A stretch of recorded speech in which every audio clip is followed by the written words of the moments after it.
அஸ்ஸலாமு அலைக்கும் வரஹ்மத்துல்லாஹி வபரகாத்துஹு. கண்ணியத்திற்குரிய எல்லாம் வல்ல ஏக இறைவனின் நல்லடியார்களே, தௌஹீத் எழுச்சி மாநாடு ஏன் என்பதை விளக்குவதற்காக இந்த பொதுக்கூட்டம் ஏற்பாடு செய்திருக்கிறது. இந்த பொதுக்கூட்டமே ஒரு தௌஹீத் எழுச்சி மாநாடாக அமைந்திருக்கிறது. அப்படியானால் அந்த மாநாடு எத்தகைய எழுச்சி பெற்றதாக இருக்கும் என்பதை நம்மால் இப்போது ஊகிக்க முடிகிறது. அல்லாஹ் அதற்கு அருள் புரிய வேண்டும். தௌஹீத் எழுச்சி மாநாட்டை சொல்வதற்கு முன்னால் தௌஹீது உண்மையிலே எழுச்சி பெற்றிருக்கிறதா என்று வரலாற்றை சொல்வதற்கு உரிய தகுதியான ஒரே இடம் இந்த ராஜகிரி தான். ஏனென்று சொன்னால் 1984 சிறுக்குடைய கேந்திரமாக கோட்டையாக ஒட்டுமொத்த தமிழ்நாட்டுக்கும் அனாச்சாரங்களையும் விதாத்துகளையும் சப்ளை செய்யும் இடமாக இருந்தது இந்த தஞ்சை மாவட்டம்.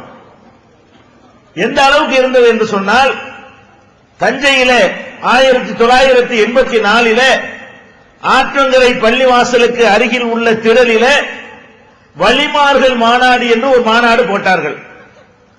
அதுதான் தௌஹீத் வரலாற்றுக்கே ஒரு திருப்பு முனையாக அமைந்தது. அது என்ன வலிமார்கள் மாநாடு?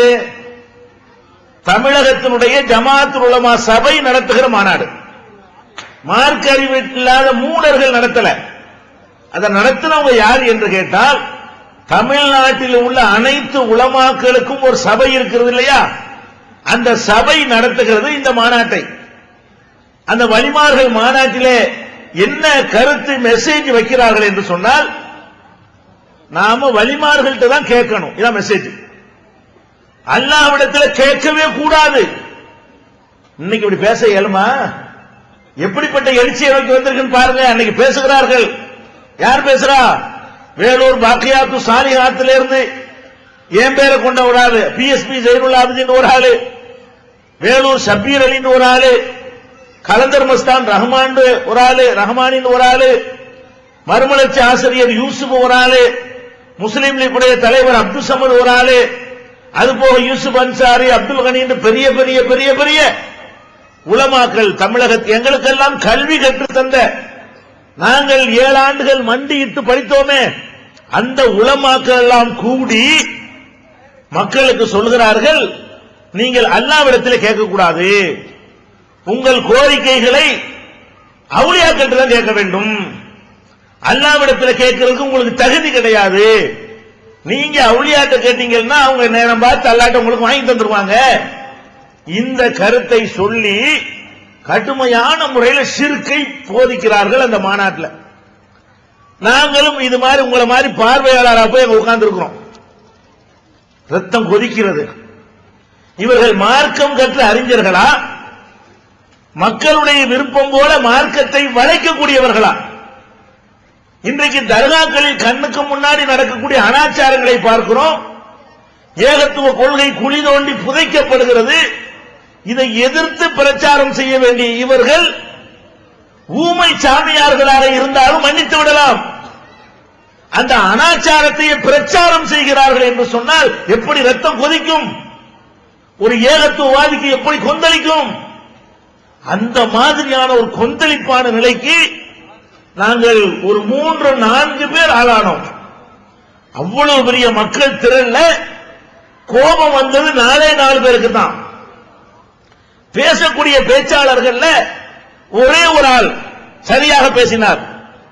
மறுமலர்ச்சியுடைய ஆசிரியர் நாவலர் யூசுப் சாஹிப் அவர்கள், நீங்கள் எதற்கு மாநாடு நடத்துகிறீர்கள்? அழகாக கேட்டார். பள்ளி வாயில்கள் காலியாக கிடக்கின்றன, அதற்கு மக்களை அழைப்பதற்கு மாநாடு நடத்த வேண்டிய நீங்கள் தர்காவுக்கு போக சொல்லி மாநாடு நடத்துகிறீர்களா? அன்றைக்கு நாங்கள் நாகூர் தர்காவுக்கு முன்னால் இது கூடாது என்று பேசி அடி வாங்கி இருக்கிறோம். ஆனால் இன்றைக்கு உலமாக்கள் அதற்கு மீண்டும் அழைப்பு விடுகிறீர்கள் என்று சொல்லி ஒட்டுமொத்த அந்த கூட்டத்திலேயே மார்க்கத்தை 7 வருஷம் படிக்காத இந்த மறுமலர்ச்சி ஆசிரியர் மாத்திரம்தான் தௌஹீத சொன்னார். இந்த உலமாக்களுடைய சந்தர்ப்பவாதத்தை தோலுறுத்தி காட்டினார். பாக்கி எல்லாம் சிறுக்கை பேசினார்கள். பேசி முடிந்த உடனே 4 பேர், யார் 4 பேரு? நான் ஒரு ஆளு, என்னுடைய கூட பிறந்த அண்ணன் சலாவுதீன் அவர்கள் ஒரு ஆளு, சங்கரமந்தர் சிராஜுதீன் ஒரு சகோதரர், நீலூரை சேர்ந்த மன்சூர் என்று ஒரு ஆளு. இவ்வளவுதான் அந்த மாநாட்டிலேயே எதிர்ப்பு தெரிவிச்சாங்க. நேர போனோம் பேசினவர்கிட்ட, ஏயா இந்த மாதிரி பேசுறிய, குர்ஆனை தூக்கி குழியில வச்சு அடக்கம் பண்ற மாதிரி பேசுறிய, நபிகள் நாயகத்தினுடைய போதனைகளை எல்லாம் சாவுமணி அடிச்சு இப்படி ஒரு நச்சு கருத்தை பரப்புறிய என்று நாங்கள் சண்டை போடுறோம். மேடை விட்டு இறங்கணும், ரவுண்டு கட்டி அடிக்காத குறை விரட்டிட்டாங்க, வெளியேற்றிட்டாங்க. எங்க 4 பேரையும் அந்த திடல்ல இருந்து என்ன செய்யறாங்க, வெளியேற்றுறாங்க. அவ்வளவு பெரிய, இப்ப நீங்க கூடி இருக்கிறீர்களே, இது போல இன்னும் ஒரு மடங்கு கூட்டம். அவ்வளவு பெரிய கூட்டத்தில் தௌஹீத் எத்தனை பேரு? 4 பேர், வெறும் 4 பேர். ஆனால் எனக்கு அடங்கல. அந்த மாநாட்டிலிருந்து வந்த உடனே ஒரு நாடகம் அரங்கேறியது என்று சொல்லி, அதான் முதல் யுத்தம். இந்த உலமாக்கள் மார்க்கத்தை கற்றவர்கள், சொர்க்கத்திற்கு நம்மை அழைத்து செல்ல கடமைப்பட்டவர்கள், சமாதிகளை வணங்கி நிரந்தர நரகத்திற்கு இந்த மக்களை அழைத்தார்களே, அந்த மாபாதக செயலுக்கு எதிராக சங்கரமந்தல்ல இருந்து ஒரு பிரசுரத்தை போடுகிறோம். என் சொந்த பேர்ல, என் பேர்ல போடுறேன். போலியா ஒரு அமைப்பு பேரை போட்டு போடல. அந்த நோட்டீஸ்ல என்ன 16 பக்கம் நோட்டீஸ். அதுல குறிப்பிடுற அவர்கள் எடுத்து வைத்த வாதங்கள் என்ன, எப்படி எல்லாம் பைத்தியக்காரத்தனமாக இருக்கிறது என்று அவங்களுடைய ஒவ்வொரு தவறுகளையும் சுட்டிக்காட்டி, இவங்க எல்லாம் மார்க்கத்தை படிச்சிருக்கிறாங்களா அல்லது மதரசாக்கள்ல படிச்சாங்களா அல்லது மடாலயங்கள்ல போய் படிச்சுட்டு வந்தார்களா என்று ரொம்ப காரசாரமாக, அப்போலாம் கொஞ்சம் இலக்கியமா நடையா எழுதக்கூடிய வழக்கம் இருந்தது. இப்ப அதெல்லாம் கிடையாது. சாதாரண மக்களுக்கு புரிகிற மாதிரி எழுதணும், பேசணும்னு வந்துட்டோம். அந்த காலத்தில் அப்படி ஒரு காரசாரமாக எழுதி ஒரு நோட்டீஸை வெளியிட்டோம். வெளியிட்ட உடனே உங்க ராஜகிரிக்கு பக்கத்துல வழுத்தூரா உளுத்தூரா, வழுத்தூர், அது அந்த ஊர்ல இருந்து அங்க ஒரு பெரிய உலமா, அவங்கதான் இதுக்கு சூத்திரதாரி. இதுக்கு இந்த 84 வழிமார்கள் மாநாட்டில் முக்கியமான காரணகர்த்தாவா இருந்தாலே யாரு? அவர் தான். இந்த நோட்டீஸ் தமிழ்நாடு பூரா அடிச்சு, சொந்த செலவு அடிச்சு நான் பரப்பி விட்ட உடனே கொந்தளிச்சு போய் இங்க இருந்து ராஜகிரியில இருந்தா முதல் எதிர்ப்பு வருது. அதுதான் ராஜகிரி எழுச்சிக்கு ஒரு ஊர் நான் சொல்றேன். என்ன வருது? நம்ம நோட்டீஸுக்கு பி ஜெயினுல்லாபிதீன் என்ற பைத்தியக்காரனுக்கு பதிலடி தலைப்பு. நான் நோட்டீஸ் போட்டேன்ல, அதுக்கு பதிலடி கொடுக்கிறாங்க நோட்டீஸ்ல. என்னடா பதிலடின்னு பார்த்தா, நான் சுட்டி காட்டின ஒரு ஆயத்துக்கு பதில் இல்ல, நான் சுட்டி காட்டின ஒரு ஹதீஸுக்கு பதில் இல்ல. என்ன எழுதுக்கு தெரியுமா? கிறுக்கன், கற்பேன். இதுதான் பதிலடி. இது பதிலடியா? அரை நான் என்ன கேள்வி கேட்டிருக்கிறேன்? நான் அந்த கேள்வியில ஒரு கேள்விக்கு பதில் இல்ல. என்ன இருக்கு? இவனை பள்ளிவாசல்ல ஏத்தாதீங்க, இவன் எங்க வந்தாலும் அடிங்க, இவனை உதங்க, அப்படி இப்படின்னு கண்ணா பின்னாண்டு திட்டுறதை தவிர வேற ஒண்ணும் இல்ல. அது எப்படி வெளியிடப்படுது? உங்க ஊருடைய அட்ரஸை போட்டு அந்த உலமா இருக்காங்கள, இப்ப இருக்காரா இல்லையான்னு தெரியல, இருக்காரா, அவராக்கு இன்னைக்கு தூண்டி விட்டு இந்த வேலையை செஞ்சார். அவர் தலைமையில 25 பெரிய பெரிய தலப்பாக்களை கூட்டிக்கிட்டு சங்கரமந்தல்ல இறங்குறாங்க. நாங்க ஒரு மதரசாவில் ஓதி கொடுத்துட்டு இருக்கிறேன். சங்கரமந்தல் மதரசாவில் ஓதி கொடுத்த காரணத்தினாலதான் இந்த மாநாட்டுக்கு கூட போக வேண்டிய நிலைமை ஏற்பட்டுச்சு. அந்த நிர்வாகிகளை எல்லாம் சந்திச்சு இவனை வெளியேற்றணும், உலமாக்களை கேவலப்படுத்திட்டான், எங்கள்கிட்ட மன்னிப்பு கேட்க சொல்லணும், இல்லைன்னா வெளியேற்றுங்க, மதரசாவுக்கு நீக்குங்க அப்படின்னு வந்தாங்க. ஆனால் அன்றைக்கு இருந்த சங்கரமந்தல்ல நாம அதுக்கு முன்னாடி ஒரு 3 வருஷம் அங்க இருந்து பிரச்சாரம் பண்ணி இளைஞர்கள் எல்லாம் நம்ம கருத்தின் பக்கம் நிறைய பேர் வந்திருந்தார்கள். அப்படியெல்லாம் எளிதாக நம்மளை தூக்கி போடக்கூடிய நிலைமை இன்னைக்கு இருக்கல.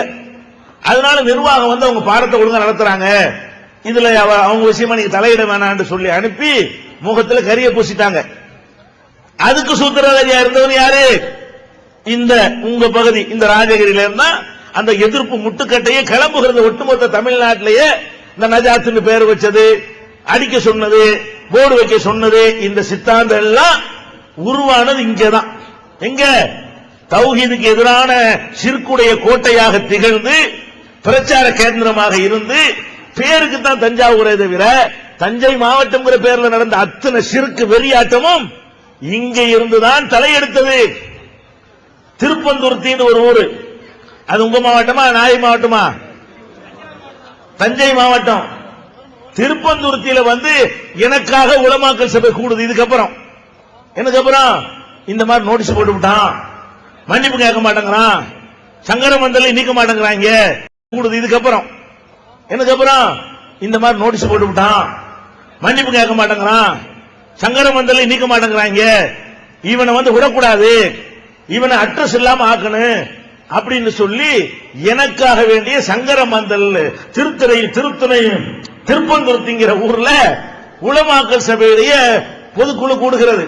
எதுக்கு நான் சொல்றேன்னா, அன்னைக்கு உள்ளதை நினைச்சு பாக்குறேன், இப்ப உள்ளதையும் பாக்குறேன். அதுக்காகத்தான் அன்னைக்கு என்ன நிலைமை இருந்துச்சுங்கிறதுக்காக சொல்ல வர்றேன். திருப்பந்துருத்தியில எனக்கு அழைப்பு வருது, என்னுடைய அண்ணனுக்கு அழைப்பு வருகிறது. என்ன அழைப்பு? நீங்கள் உலமாக்கல் சபையில வரணும், உங்க விஷயமாக நாங்கள் பேச இருக்கிறோம் அப்படிங்கிறாங்க. உள்ளூர் மக்கள் நம்மட நண்பர் எல்லாம் சொன்னாங்க, வேணாம் திட்டத்தில் கூப்பிடுறாங்க, நீங்க போக வேணாண்டாங்க. திட்டம் இருந்தால் பரவாயில்ல நம்ம போவோம், பின்வாங்க கூடாது. நான் 2 பேர் தான் உலமாவெல்லாம் கூடி இருக்கிறாங்க.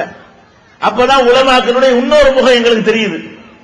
ஒரு முகம் தெரிஞ்சு போச்சு தஞ்சாவூர்லயே, லா இலாஹ இல்லல்லாஹ் இவங்களுக்கு கிடையாது, அப்பட்டமான ஷிர்க். அபூஜஹலுடைய உள்ளுக்கு அப்புறம் அபூஜஹல் இருக்கு, முகமூடி தான் அவங்க பேரு. கிழிச்சு பார்த்தா உள்ள இருக்கிறது என்ன? அபூஜஹலுடைய கொள்கை, மக்கத்து காபீர் கொள்கை. அதுதான் இஸ்லாமுடைய இவங்க சொல்லிக் கொண்டிருக்கிறார்கள். எனக்கு விளங்கிட்ட தஞ்சையில 2வது முகம் தெரியுது. திருப்பந்தூர்த்தில போனா உடனே ஐஸ் வைக்கிறாங்க. எப்படி? ஏன் சம்சுல் ஹுதாசர் ஜமாத்துல் உலமாவுடைய தலைவர் அவர் தலைமையில தான் கூடுகிறது. அவர் என்ன சொல்றாரு? தம்பி ஜெயினுல்லாபதி ரொம்ப திறமையான புள்ள. எப்படி நம்ம நோட்டீஸுக்கு பதில் சொல்றாங்களாம். தம்பி ஜெயினுல்லாபதி ரொம்ப திறமையான புள்ள, நம்ம களத்துல இறங்கினா தீவிரமா பம்பரமா செயல்படக்கூடிய புள்ள, அவருக்கு ஜமாத்துல் உலமாவுல எல்லாம் பெரிய பெரிய பதவிகள் எல்லாம் காத்து கொண்டிருக்கிறது. அவர் ஒரு மன்னிப்பு மட்டும் கேட்கணும். எப்படி கதை? ஆசை வார்த்தை காட்டுறாங்க. அவங்க மன்னிப்பு கேட்டால் இந்த நோட்டீஸ் வெளியிட்டதுக்கு, எந்த நோட்டீஸ்? ஏன்னா இப்படி ஷிர்க்குக்கு மாநாடு நடத்தீங்க அந்த நோட்டீஸ் போட்டன, அது தப்புதான் என்று நான் மன்னிப்பு கேட்டால் ஜமாத்துல் உலமாவுக்கு என்னை செயலாளராக ஆக்குறேன்னு சொல்றாங்க. எப்படி பேரம் பேசுறாங்க? என்னை ஐஸ் வச்சு என்னை பாராட்டி நீ மன்னிப்பு மட்டும் கேளு, ஜமாத்துல் உலமாவுக்கு நீ தான் செக்ரட்டரிங்கிறாங்க. தலைவர் சம்சுல் ஹுதா, நான் செக்ரட்டரி. அடுத்த ஒட்டுமொத்த உலமாக்களுக்கு 2வது இடம், அதை நாங்க தர்றோம். ரசூலுல்லாஹ் அப்படி எனக்கு ஞாபகம் வந்துச்சுங்க, இப்படித்தான் அவங்க பண்ணாங்க, எந்த பதவி வேண்டாம் தர்றோம்னு சொல்லி. அப்படி அது ஒரு சுன்னத்து நிறைவேறுது. நம்ம என்ன பண்ணிட்டோம்? தாராளமா மன்னிப்பு கேட்க தயார். இந்த நோட்டீஸ் இந்த கையில கொண்டு வந்திருக்கிறேன், நான் ஒண்ணையா கேட்கிறேன். நான் எழுதுனது தவறு நிரூபிச்சுட்டா மன்னிப்பு கேட்டுறேன். பதில் எனக்கு வேணும், சும்மா மன்னிப்பு கேட்க மாட்டேன். எழுதுன நோட்டீஸ் கையில வச்சிருக்கிறேன், அந்த நோட்டீஸ நான் என்ன செய்வேன்? அந்த நோட்டீஸை உங்களுக்கு வேணும்னு சொன்னா மாநாட்டுக்கு வாங்க, தௌஹீத் ஜமாஅத்துடைய வரலாற்று கண்காட்சியில அதுவும் கிடைக்கும். சரியா? அப்ப அந்த மாதிரி நான் மன்னிப்பு கேட்க தயாரா இருக்கிறேன். ஒவ்வொரு பாராவா வாசிப்பேன். இது இப்படி இப்படி தவறுன்னு எனக்கு சொல்லு, ஆன்சர் கொடு. தவறு என்று சொன்னா ஒவ்வொரு தவறுக்கும் மன்னிப்பு கேட்கிறேன். ஹோல்சேல் மன்னிப்பு கேட்கல, இதுக்கு நான் மன்னிப்பு கேட்டுக் கொள்கிறேன், இதுக்கு மன்னிப்பு கேட்டுக் கொள்றேன் சொல்றேன். உடனே என்ன பண்ணாங்க? உலமாக்கள் இன்னொரு மூஞ்சி தெரிஞ்சு வச்சா, தீன்லாம் இவங்களுக்கு கிடையாது, இவங்களை யாரும் குறை சொல்லக்கூடாது, இவங்களுடைய தப்புகளை யாரும் சுட்டி காட்டக்கூடாது. அப்புறம் நான் இதை சொன்ன உடனே அப்படி கண்ணை காட்டுறாங்க. அடுத்த முகம் என்ன முகம்? இவனை அடிக்கணும், விடாது, நீ மன்னிப்பு கேட்கவும் போயிருவியாடா போடான்ட்டாங்க. திடீர்னு உனக்கு செக்ரட்டரி பதவி தர்றேன்னு சொல்றவங்க மாட்டேன்ற உடனே, மன்னிப்பு கேட்க மாட்டேன்ற உடனே அடுத்த வினாடி யாரு? நீங்க எதிர்பார்த்திருக்க மாட்டீங்க. இப்படி இப்படி தாடி, இப்படி இப்படி தலப்பா, எப்படி பேசுறாங்க? ஒரு ரவுடி பேசுவான, பேட்ட ரவுடி, அதை விட கீழ்த்தரமான அநாகரிகமான ஸ்டைல்ல அவங்களுடைய வயசுக்கும் அவங்களுடைய படிப்புக்கும் அவங்களுடைய போர்வைக்கும் அவங்களுடைய தோற்றத்திற்கும் சம்பந்தம் இல்லாத வகையில ஒரு தெருப்பொறிக்கையுடைய நடையில தொலைச்சு போடுவோங்கிறாங்க. மன்னிப்பு கேட்காம நீங்க போக கூடாது. நான் என்ன செஞ்சேன், நானும் கொஞ்சம் ஒரு மாதிரி கிரிமினலா திங்க் பண்றேன் அந்த காலத்திலேயே, எனக்கு தெரிய வைகளை பத்தி வழங்குதா. நான் என்ன பண்ணி விட்டேன்னு சொன்னா, இந்த மிரட்டல் இங்க வச்சுக்கிறாத. நான் இங்க வரும்போது போலீஸ் ஸ்டேஷன்ல போய் என்னை அடிக்க திட்டம் போட்டிருக்கிறாங்க, இன்னென்ன ஆளுக்கு தான் அது காரணம் எழுதி கொடுத்துட்டு வந்திருக்கிறேன். நல்ல அடி. அடுத்த நிமிஷம் 50 பேருக்கு பெரிய தலையில சொல்லிவிட்டேன். சம்சுலுகுதா, கனியசர்த்து எல்லாம் பெரிய பெரிய ஆட்களை எல்லாம் அள்ளிக்கிட்டு போறதுக்கு நாங்க எல்லாம் கிறுக்க இல்லை, நாங்கள் விவரமான ஆள் தான். இல்லாட்டி 2 பேர் தனியா இவ்வளவு கூட்டத்துக்கு நாங்க வருவோமா? இது சும்மா டூப்பு தான் விட்டேன், எழுதிதான் கொடுக்கல. மன்னிப்பு கேட்க கூடாதுக்காக வேண்டி நான் இதை செஞ்சேன். அப்படி ஆடி போயிட்டானுவோம். விறகு கட்ட உருட்டு கட்டைலாம் நான் எதுக்கு சொல்றேன், உலமாக்கள் ரவுடிகளாக திரிந்த காலம். அப்ப இன்னைக்கு பார்க்கிறோம் அதனுடைய தொடர்ச்சியாக இதே ராஜகிரியில அது தொடர்ச்சியா ஒரு வருஷத்துல கூட்டம் போல வரணும். என்ன ஜாபம் இருக்குதா, 85 86 நினைக்கிறேன். அவ்வளவு ரகல வெட்டு குத்துகள் இதே ராஜகிரி நடந்தது. அன்னைக்கு பேச முடியல, கூட்டம் போட முடியல. நம்ம சகோதரர்கள் அடி வாங்கினார்கள், ஊர் நீக்கம் செய்யப்பட்டார்கள், அந்த நேரத்தில் அடிச்சார்களே. அப்படிப்பட்டவர்களாம் இன்னைக்கு ஜமாத்தில் பொறுப்பில் இருக்கிறார்கள். அல்லாஹ்வுடைய கிருபை. யார் அதுக்கு சூத்திரவாதியா இருந்தவர்கள் இப்ப நான் சொன்ன இதே கூட்டம் தான். அப்ப எதுக்கு சொல்றேன்னு கேட்டா, தௌஹீதுக்கு எதிராக தமிழகத்தில் ஒரு கேந்திரம் இருந்தது என்று சொன்னால் அது தஞ்சை மாவட்டம், அது ராஜகிரி, பண்டாரவடை, ஐயம்பேட்டை, வழுத்தூர் பகுதி. இங்கிருந்துதான் சிறுக்கை ஆதரிக்கக்கூடியவர்கள் வெறி பிடித்து அலைந்தார்கள். இன்றைக்கு என்ன நிலைமை, அவங்க பேர்கள் இன்னைக்கு யாருக்குமே தெரியாது. அந்த தஞ்சை மாநாட்டில் வந்து பேசினார்களே பெரிய பெரிய தொடை தட்டி பேச்சாளர்கள் எல்லாம், அவங்க எல்லாம் எங்க எங்க இருக்கிறாங்க காணா. ஆனா தௌஹீத் எங்க இருக்கு, அங்க இருக்கிறவங்களுக்கு மேலே பார்க்க முடியல. சேரு இல்லையா, கீழே உட்கார்ந்து இருக்கிறீங்க. தௌஹீத் எழுச்சி எப்படி இருக்குன்னா, இந்த பகுதியில் உள்ள அத்தனை சேர்களும் வாடகைக்கு எடுக்கப்பட்டு இனிமே ஸ்டாக் இல்லைங்கிறான். அப்ப ஸ்டாக் இல்லாம கீழேயாவது உட்காருங்க என்று சொல்ற அளவுக்கு வளர்ந்திருக்கிறது என்றால் இந்த எழுச்சி உங்களுக்கு புரியுதா? இது சாதாரணமாக வந்ததல்ல. இந்த எழுச்சிக்கு பின்னால் நம்முடைய கொள்கை சகோதரர்களுடைய உறுதியான நிலைப்பாடும், எத்தனை பேர் ஊர் நீக்கம் செய்யப்பட்டு தனியா எல்லாரும் தன்னை விட்டு ஒதுங்கும் போது எப்படிப்பட்ட மனநிலை இருக்கும். அப்படி எல்லாம் இந்த ஊர்ல, இதுக்கு பக்கத்து ஊர்கள்ல எல்லாம் பல பேர் தியாகம் செய்திருக்கிறார்கள். அதுதான் அந்த வளர்ச்சி காரணம். அன்னைக்கு புடிவாதமா உறுதியா இல்லைன்னா அல்லாஹ் இப்படி ஒரு வெற்றியை தந்திருக்க மாட்டான்.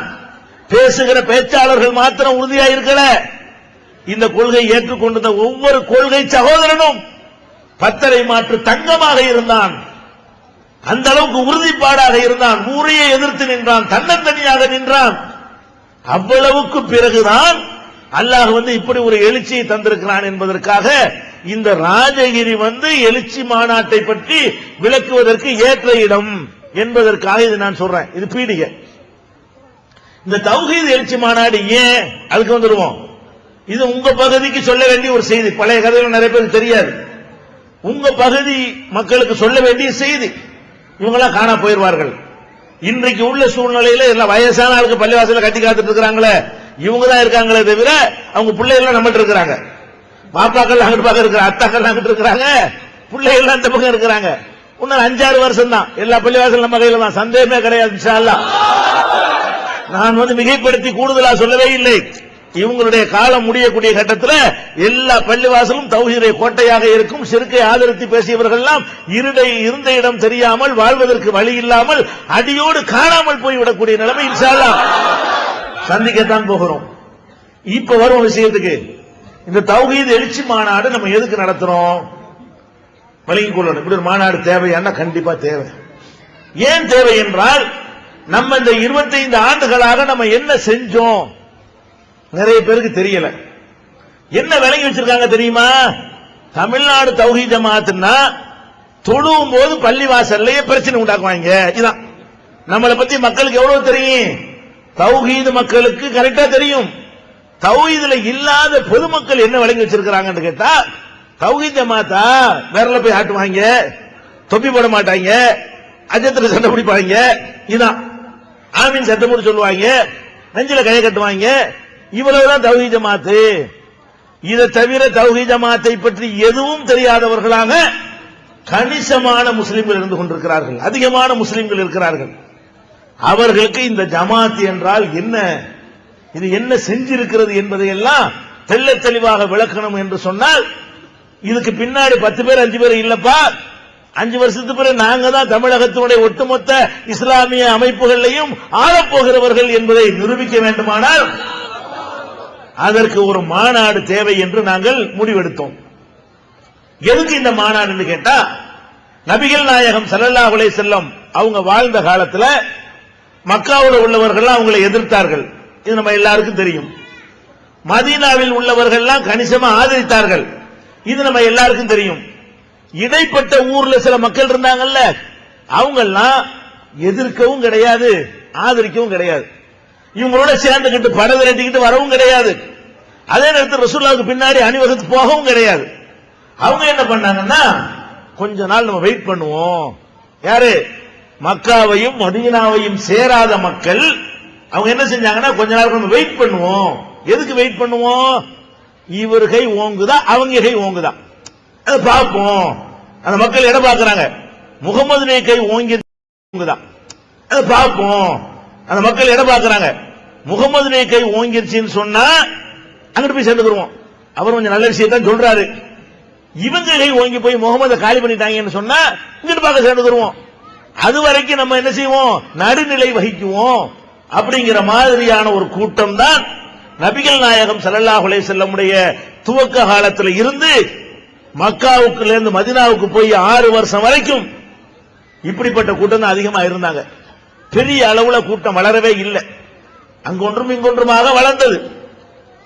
ஆனா மக்கா வெற்றி பெறுதல நபிகள் நாயகம் ஸல்லல்லாஹு அலைஹி வஸல்லம் அவர்கள் எந்த ஊரிலிருந்து விரட்டி அடிக்கப்பட்டார்களோ அந்த ஊருக்குள்ளே வெற்றி வீரரா நுழைகிறாங்க. எப்படி நுழைகிறாங்க? கத்தி இல்லாம நுழைகிறாங்க. வாளை உரையில போட்டுக் கொண்டு நுழைகிறார்கள். எந்த ஒரு நாட்டை பிடித்த எந்த ஒரு தலைவனும் எந்த ஒரு ராணுவமும் ஆயுதத்தை உரையில் போட்டுக் கொண்டவர்களாக உள்ளே நுழைவார்களா? முதல்ல உலக சரித்திரத்திலே இல்லாத வகையாக நபிகள் நாயகம் ஸல்லல்லாஹு அலைஹி வஸல்லம் அவர்களும் அவங்களுடைய அணியினரும் ஆயுதங்களை உரையில் போட்டவர்களாக நிராயுத பாணிகளைப் போல ஒரு கத்தி எடுக்காமல் ஒரு துளி ரத்தம் சிந்தாமல் மக்காவிலே வெற்றி வீரராக நுழைகிறார்கள். நுழைந்தா அவங்களை எதிர்த்தவன், அடிச்சவன், உதைச்சவன், கொலை செஞ்சவன், முள்ளலி போட்டவன், கள்ள விட்டு எரிஞ்சவன் எல்லாம் அங்கங்க நிக்கிறான். நபிகள் நாயகம் கையை கூட நீட்டல. அனைவருக்கும் பொது மன்னிப்பு என்றார்கள். இந்த கூட்டத்துக்கு பிறகுதான் சுத்தி இருந்தவன் பார்க்கிறான், என்னடா இது, இருக்கிற எல்லாத்தையும் பறிச்சுக்கிட்டு வெறும் ஆளை விரட்டி விட்டாங்க, ஒண்ணுமே இல்லாம ஆளை ஊரை விட்டு காலி பண்ணாங்க. அந்த ஆள் வெறும் ஆளா போயிட்டு மக்களை பூரா திரட்டிக்கிட்டு இந்த ஊர் இப்படி ஈஸியா கையில் எடுத்துட்டாரு. விரட்டி அடித்த சொந்த ஊரை தன்னுடைய கையில் அப்படி லட்டு மாதிரி தூங்கிட்டாரு. இந்த ஆளு கை ஓங்கிருச்சு அப்படின்னு தெரிஞ்ச பிறகுதான் நான் சொன்ன நடுநிலை கூட்டம் சாரை சாரை சாரையாக இஸ்லாத்தின்பால் அந்த கடைசி 4 வருஷத்துலதான் முதல் 19 வருஷத்தில் இருந்ததை விட பல ஆயிரம் மடங்கு மக்கள் இந்த மக்கா வெற்றிக்கு பிறகுதான் கூட்டம் கூட்டமாக நுழைந்தார்கள். அப்பதான் இந்த வசனமும் அருளப்படுது. எந்த கூட்டம்? எந்த வசனம்? இதா ஜா நஸ்ருல்லாஹி வல் ஃபத்ஹு, அல்லாஹ்வுடைய உதவியும் வெற்றியும் வரும் பொழுது, வெற்றினா மக்கா வெற்றி, அல்லாஹ்வுடைய உதவியும் வெற்றியும் வரும் பொழுது, வரைத்தன் நாஸ யதுகுலூன ஃபீ தீனில்லாஹி அஃப்வாஜா, அல்லாஹ்வுடைய மார்க்கத்திலே மக்கள் எல்லாம் கூட்டமாக நுழைவதை நீ பார்க்கும் பொழுது, ஃபஸப்பிஹ் பிஹம்தி ரப்பிக, உமது இறைவனுடைய புகழை, இறைவனை புகழ்ந்து போற்றுவீராக, வஸ்தக்ஃபிருஹு, அவனிடத்திலே பாவ மன்னிப்பு தேடுவீராக, இன்னஹு கான தவ்வாபா, அவன் பாவங்களை மன்னிப்பவனாக இருக்கிறான் என்ற அத்தியாயம் அருளப்பட்டது. கூட்டமா மக்கள் எப்ப வர்றாங்க? உதவியும் வெற்றியும் வந்த பிறகுதான் கூட்டமா வந்தார்கள். அதுக்கு முந்தி வந்தார்கள், அங்கொன்றும் இங்கொன்றுமாக வந்தார்கள். அந்த ஊர்ல ரெண்டும் இந்த ஊர்ல ரெண்டுமாக வந்தார்கள். திரண்டது மக்கா வெற்றிக்கு பிறகுதான். இப்ப நாம நபிகள் நாயகம் ஸல்லல்லாஹு அலைஹி வஸல்லம் வாழ்க்கையை நாமளும் முன்னுதாரணமாக கொண்டு தமிழ்நாட்டை நாங்கள் எடை போடுகிறோம். நம்மளை எதிர்க்கிறவர்கள் அதிகமா, எதிர்க்காமல் நடுநிலை வகிப்பவர்கள் அதிகமான்னு கேட்டா நடுநிலை தான் அதிகம். தௌஹீதுல இருப்பவர்கள் ஒரு அளவு இருக்கிறார்கள், வெறி பிடித்து எதிர்க்கக்கூடியவர்கள் ஒரு அளவில் இருக்கிறார்கள். அதிகமான மக்கள் பார்க்கிறாங்க என்ன ஆகுது, இதனுடைய ரிசல்ட் என்ன, இப்படியே ஒண்ணுமில்லா புசுக்குன்னு போயிருவாங்களா, தார்மாலா வளருமா, இவங்க ஓங்குமா, எதா இருந்தாலும் இவங்க தான் களத்தில் நிற்பாங்களா, போராட்டம்னா இவங்க தான் வருவாங்களா, உதவினா இவங்க தான் நிற்பாங்களா, மழை பெஞ்சா இவங்க தான் நிற்பாங்களா, புயல் அடிச்சா இவங்க தான் வருவாங்களா, பொய் வழக்குனா இவங்க தான் நிற்பாங்களா என்று ஒவ்வொன்னாக மக்கள் உன்னிப்பா பார்த்துக்கிட்டே இருக்கிறாங்க. என்ன பார்க்கறாங்க, காத்து எந்த பக்கம் வீச போகுது பார்த்துக்கிட்டு இருக்கிறாங்க. அவங்களுக்கு தெரியுது காத்து மாறி வீசுன்னு விளங்குது, ஓரளவுக்கு பழையபடி காத்து வீசல, டைரக்ஷன் மாறிக்கிருச்சுன்னு விளங்குது. அது சந்தேகத்துக்கு இடம் இல்லாம கண் கூட பார்க்கணும் என்று அவங்க ஒரு எதிர்பார்ப்போட இருக்கிறாங்க பொதுமக்கள். அதுக்கு இந்த தஞ்சை தௌஹீத் எழுச்சி மாநாடு அவங்களுக்கு பதில் சொல்லும். எப்படி பதில் சொல்லு, லட்சக்கணக்கான மக்கள் அங்க குழுமோதை பார்த்துட்டு, ஆஹா நம்ம தப்பு கணக்கில் போட்டுட்டோம், ஏதோ ராஜகிரிலையும் பண்டாரவடையிலையும் மட்டும்தான் இருக்கிறாங்க என்று பார்த்தா தமிழ்நாட்டையும் தாண்டி இந்தியாவிலே கர்நாடகா, கேரளா, மராட்டியத்தையும் தாண்டி இலங்கையையும் தாண்டி சவுதி அரேபியாவில இருந்தும், துபாயில இருந்தும், யுஏஇ முழுவதும் இருந்தும், குவைத்துல இருந்தும், பஹ்ரைன்ல இருந்தும், கத்தார்ல இருந்து அந்த ஒரு வாரத்துக்கு டிக்கெட் கிடையாது. விமானத்துக்கு டிக்கெட் எடுக்க இயலாது. இன்னைக்கு ஒரு அவசரத்துக்கு உங்க குடும்பத்தை சேர்ந்த ஒருத்தர் அவசர ஒரு வேலைக்கு 8ஆம் தேதி வர நினைத்தாரையானால் அவருக்கு விமான டிக்கெட் கிடைக்காது. அப்ப வெளிநாடுகளில் இருந்தெல்லாம் புக் பண்ணி முன்கூட்டியே விமான டிக்கெட்டுகள் முழுவதும் பதிவு செய்யப்பட்டு புக்கிங் நிறுத்தப்பட்ட சரித்திரத்தை படைத்திருக்கிறது. இதை பார்க்கக்கூடிய நேரத்தில் நடுநிலையாக இருந்தவர்கள் நினைப்பார்கள், சரிதான், இதுதான் சரி, இதுக்குத்தான் அல்லாஹ்வுடைய உதவி இருக்கிறது, இதுக்குத்தான் அல்லாஹ்வுடைய வெற்றி இருக்கிறது என்பதை கண்கூடாக காணும் பொழுது கூட்டம் கூட்டமாக நிச்சயமாக அணி திரள்வார்கள் என்பதற்குத்தான் இந்த மாநாடு. திரள்வார்கள். அல்லாஹ்வுடைய ரசூல் காலத்தில் என்ன நடந்ததோ அந்த வரலாறு நிச்சயமாக நடக்கும். அபூ சுஃபியான் அவர்கள் நபிகள் நாயகம் ஸல்லல்லாஹு அலைஹி வஸல்லம் எதிரியாக இருந்து பிற்காலத்தில் இஸ்லாத்தை ஏற்றுக்கொண்டார். அபூ சுஃபியான் அவர் கோல் சொல்வதற்காகவே போறார். எங்க போறாரு, ஹெர்குலிஸ் மன்னர்ட்ட போய் எங்க ஊர்ல முகமது ஒரு ஆள் இருந்துட்டு அநியாயம் பண்ணிட்டு இருக்கிறாரு, அவரை நீங்க ஒரு மாதிரி அடக்கி வைக்கணும் என்று கேட்பதற்காக, அபூ சுஃபியானை பார்ப்பதற்காக, ஹெர்குலிஸை பார்ப்பதற்காக, ஹெர்கல் என்று சொல்லக்கூடிய ஹெர்குலிஸ் மன்னரை பார்ப்பதற்காக யார் போறா, அபூ சுஃபியான் போறாரு. போனோம் அந்த மனுஷன் நல்லா கேட்கிறான். அந்த ஆளு யாரு, ஹெர்குலிஸ் மன்னர் கேட்கிறான், எப்ப அந்த முகமதுங்கிறீங்களே அவர் என்னதான் சொல்றாரு, உங்களுக்கு என்னதான் சொல்ற பாருங்க, என்ன சொல்றாங்கிற முக்கியமான மெசேஜ்ங்க. என்ன இருந்தாலும் உங்களுக்கு சொல்றாரு, எதுக்கு உங்களுக்கு அவருக்கு என்ன பஞ்சாயத்து என்ன? அபூ சுஃபியான் எதிரி வாயினால சொல்றாரு, இல்ல தொழுவ சொல்றாரு, சுயமரியாதையை காப்பாற்ற சொல்றாரு, தான தர்மங்கள் செய்ய சொல்றாரு, சொந்த பந்தங்களை அனுசரிக்க சொல்றாரு, பொய் களவு சூது அவதூறுகள் எல்லாம் வேணான்னு சொல்றாரு, எப்பவும் உண்மையே பேசணும்னு சொல்றாரு, நாணயத்தை கடைப்பிடிக்க சொல்றாரு, அப்படி அல்லாஹ் மட்டும் வணங்கணுங்க சொல்றாருன்னு இதான் மெசேஜ். அதான் நாங்களும் சொல்றோம், இதைத்தான் நாங்கள் சொல்லிட்டு இருக்கிறோம். எங்களை எதிர்க்கக்கூடியவர்களுக்கு பாத்தீங்கன்னா பரதேச்சம் வாங்குங்கிறான், சினிமாவுக்கு போய்க்காங்கிறான், தண்ணி அடிக்காட்டாலும் பள்ளிவாசல் முத்தவள்ளியா வரலான்னு சொல்றான், தண்ணி அடிச்சாலும் பள்ளிவாசல் முத்தவள்ளியா வரலாங்கிறான். இங்க என்ன சொல்றோம், போய் சொல்லாத, பிராடு பண்ணாத, பரதேச்சம் வாங்காத, நேர்மையாயிரி, ரசூலுல்லாஹ் என்ன சொன்னாங்களோ அதை நம்ம சொல்லிட்டு இருக்கிறோம். அதே மாதிரி அபூ சுஃபியான் சொல்றாரு, இதை சொன்னோன்னு அவர் கேட்கிறாரு, இது நல்லா தானப்ப தெரியுது, இதுக்கு ஏன் போட்டு அவங்களை அடக்க சொல்ற, நல்லா தானே சொல்றாரு, ஹெர்குலிஸ் உள்ளத்தை ஆட்டி படைக்குது இந்த போதனை. அப்புறம் கேட்கிறார் அவரு, யஸீதுன் யன்குஸூன், அவர்கிட்ட சேர்ந்தவங்க அதிகரித்திருக்கிறார்களா குறைஞ்சிருக்கிறார்களா, எப்படி கேட்கப்படுது? அதுக்கு அதுல சேரக்கூடிய முகமது போய் சேர்றாங்களே, ஒரு 100 பேர் இருந்துட்டு 50 ஆகி 25 ஆகி 10 ஆகி இப்படி குறைஞ்சிக்கிட்டு வருதா, அது மாட்டுக்கு பிளஸ்ல போயிட்டு இருக்கிறதா, ஏறு முகமா இறங்கு முகமான்னு அவர் கேட்கிறாரு. இல்ல பல் யஸீதுன், ஜாஸ்தியாகிட்டு தான் இருக்கிறாங்க. யார் சொல்றா, அபூ சுஃபியான் வாயிலிருந்து சொல்லப்படுது, ஜாஸ்தியாகிட்டு தான் இருக்கிறார்கள்.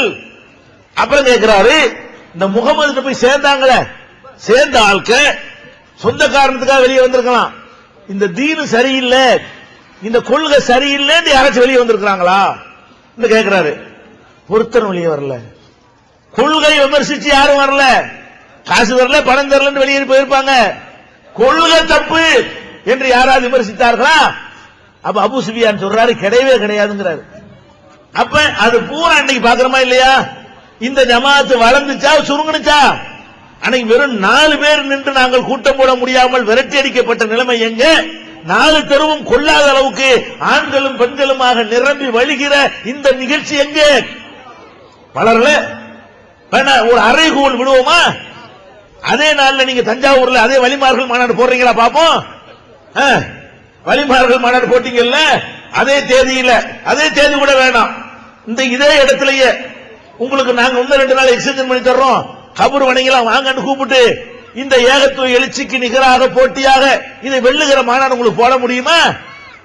தேஞ்சு போச்சுங்க, கழுத தேஞ்சு கட்டலும் பாய் நிக்குது. இப்ப பழமொழி சொல்லுவாங்க இல்லையா, சிறுக்கு என்பது எப்படி போச்சுன்னு சொன்னா, அவுளியாட்ட போய் கேளுங்கன்னு சொன்னாங்கல்ல, சொல்ல முடியல. இன்னைக்கு ஆளாளுக்கு பின்னி எடுக்கலாம். பொம்பளை கேள்விக்கு பதில் சொல்ல முடியல. பாத்தியாக்கெல்லாம் அடிபட்டு போச்சு, கத்தமெல்லாம் அடிபட்டு போச்சு, தாயத்து பிசினஸ் எல்லாம் உளுந்து போச்சு. அப்ப எல்லாத்தையும் பார்க்கிறோம், எழுச்சி தாறுமாறா இருந்து கொண்டிருக்கிறது. அப்ப அந்த எழுச்சியில காட்டுவதற்கு தான் இந்த மாநாடு. என்ன மாநாடு? நீங்க எவ்வளவு மாநாடு பாக்குறீங்க? பொதுவா மாநாடு எதுக்கு போடுவாங்க? மாநாடு எதுக்கு போடுவாங்க? ஒரு தலைவர் இருப்பாரு, அவருக்கு சில பிரச்சனைகள் வரும், அல்ல அவருக்கு ஏதாவது நெருக்கடி வரும், அவருக்கு ஏதாவது ஒரு முக்கியமான ஒரு முடிவு எடுக்க வேண்டி வரும், ஒரு அரசியல் பேரம் நடத்த வேண்டி வரும். அந்த நேரத்தில் தங்களுடைய இருப்பை காட்டிக் கொள்வதற்காக வேண்டி ஒரு மாநாடு போடுவாங்க. போட்டு அந்த தலைவர் ஆகா ஓகன் புகழ்வாங்க, காசு கொடுத்து கூட்டிட்டு வருவாங்க. வர்ற வழியில தண்ணி அடிச்சுட்டு என்ன செய்வான், அவ்வளவு தகராறு கலாட்டாவும் பண்ணிட்டு வீட்டுக்கு வருவான். தலைவர் பேசிட்டு இருக்கும்போது சாராயத்தை குடிச்சு தூரத்தில் படுத்து தூங்கிக்கிட்டு வாந்தி எடுத்து தூங்கிட்டு இருப்பான். இதெல்லாம் மாநாடுகள்ல பாக்குறோம். அதுக்கா இது தலைவர்களுக்கு துதிபாடுவதற்காக இந்த மாநாடு கிடையாது. அல்ல இந்த கூட்டத்தை எல்லாம் காட்டி இவ்வளவு ஓட்டு எங்கிட்ட இருக்கிறது, எங்களுக்கு என்ன தருவீங்க என்று பேரம் பேசுவதற்காக இந்த மாநாடு இல்ல. பேரம் பேசுவதற்காக இந்த மாநாடு இல்ல. மக்களை வழிகெடுப்பதற்காக இந்த மாநாடு கிடையவே கிடையாது. இந்த மாநாடு எதுக்கு? முழுக்க முழுக்க இந்த சமுதாயத்திற்கு நல்லது செய்யணும் என்றதுக்காக செய்யற மாநாடு. அதனாலதான் மாநாட்டில் உள்ள சில விஷயங்களை நான் உங்களுக்கு சொன்னா விளங்கும். அதுக்குதான் இந்த நிகழ்ச்சியை ஏற்பாடு செஞ்சிருக்கிறோம். இந்த மாநாடை எப்படி நம்ம ஏற்பாடு செய்யறோம் என்று கேட்டால், நல்ல விளங்கிறீங்க, என்னென்ன விஷயங்கள்லாம் இருக்குன்னு கேள்விப்பட்டீங்கன்னா எதிரிகளும் கூட அந்த மாநாட்டில் வந்து குழுமி பயன்பெறுவார்கள். இன்னும் சொல்ல போனால், நேற்று செய்தியாளர்களை நாங்கள் சந்தித்து இந்த மாநாட்டில் என்னென்ன இருக்குன்னு நாங்கள் விளக்கும் பொழுது, செய்தியாளர்கள், முஸ்லிம் அல்லாத செய்தியாளர்கள் சொல்றாங்க, இவ்வளவு பயனுள்ள ஒரு விஷயத்துக்கு நாங்கள்லாம் வரலாமா, எங்க மனைவி மக்கள் அழைச்சிக்கிட்டு வரலாமான்னு கேட்கிற அளவுக்கு இறைவன் வந்து அவ்வளவு திட்டங்களை நம் மூலமாக செயல்படுத்த நாடி இருக்கிறான். அது என்னது?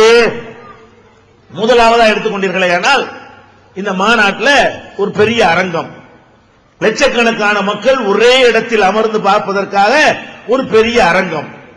அந்த பெரிய அரங்கத்தில் மாலையிலும் காலையில் 1 மணி நேரமும் இரவுல ஒரு 3 மணி நேரமும் மாத்திரம்தான் பயான் நடக்கும். வெயில் வெக்கையெல்லாம் இல்லாத காலை நேரத்திலையும் இரவுல மகரிபுக்கு பிறகு உள்ள அந்த நேரத்திலையும் 10 மணி வரைக்கும் மக்கள் அனைவரும் ஒன்றாக இது மாதிரி கூடியிருந்து சொற்பொழிவு கேட்பார்கள். அந்த மேடையில வந்து கிட்டத்தட்ட 20க்கு மேற்பட்ட புரொஜெக்டர்கள் வைக்கப்பட்டிருக்கும்.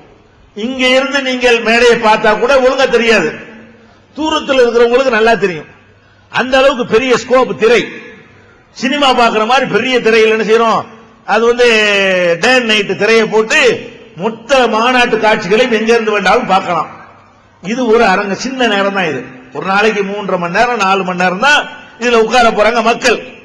மீதி நேரம் எல்லாம் 2 நாளும் அவங்களுக்கு நிறைய தீனிகள். அப்படி தீனிகள் என்ன தீனி? உதாரணத்துக்கு அதுல என்ன நூலா இருக்குன்னு பாருங்க. இப்ப ஹஜ்ஜிக்கு நம்ம போறோம், காபா ஆலயத்தை பார்த்து தவாப் செய்துட்டு வர்றோம். ஆனால் யாருக்கு ஹஜ்ஜிக்கு போக இயலும்? வசதியானவங்களுக்கு போக இயலும்.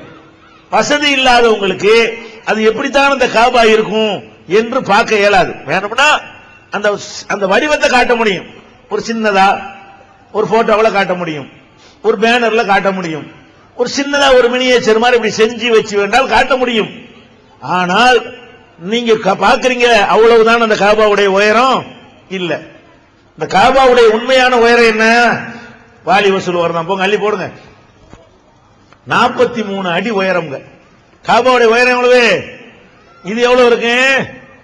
மொத்தம் 8 அடி இருக்கும். இது 10 அடி இருக்கு அதிகபட்சமா போனா. இது மாதிரி 4 மடங்கு உயரம் காபாங்கிறது. காபா எவ்வளவு உயரம்? 4 மாடி உயரம். ஒரு மாடிக்கு 10 அடி வைப்பாங்களா? 4 மாடி உயரமாக்கும் காபாவுடைய உயரம். 4 மாடி அளவுக்கு உள்ள உயரம். அகலம் வந்து 36 அடி அகலம்.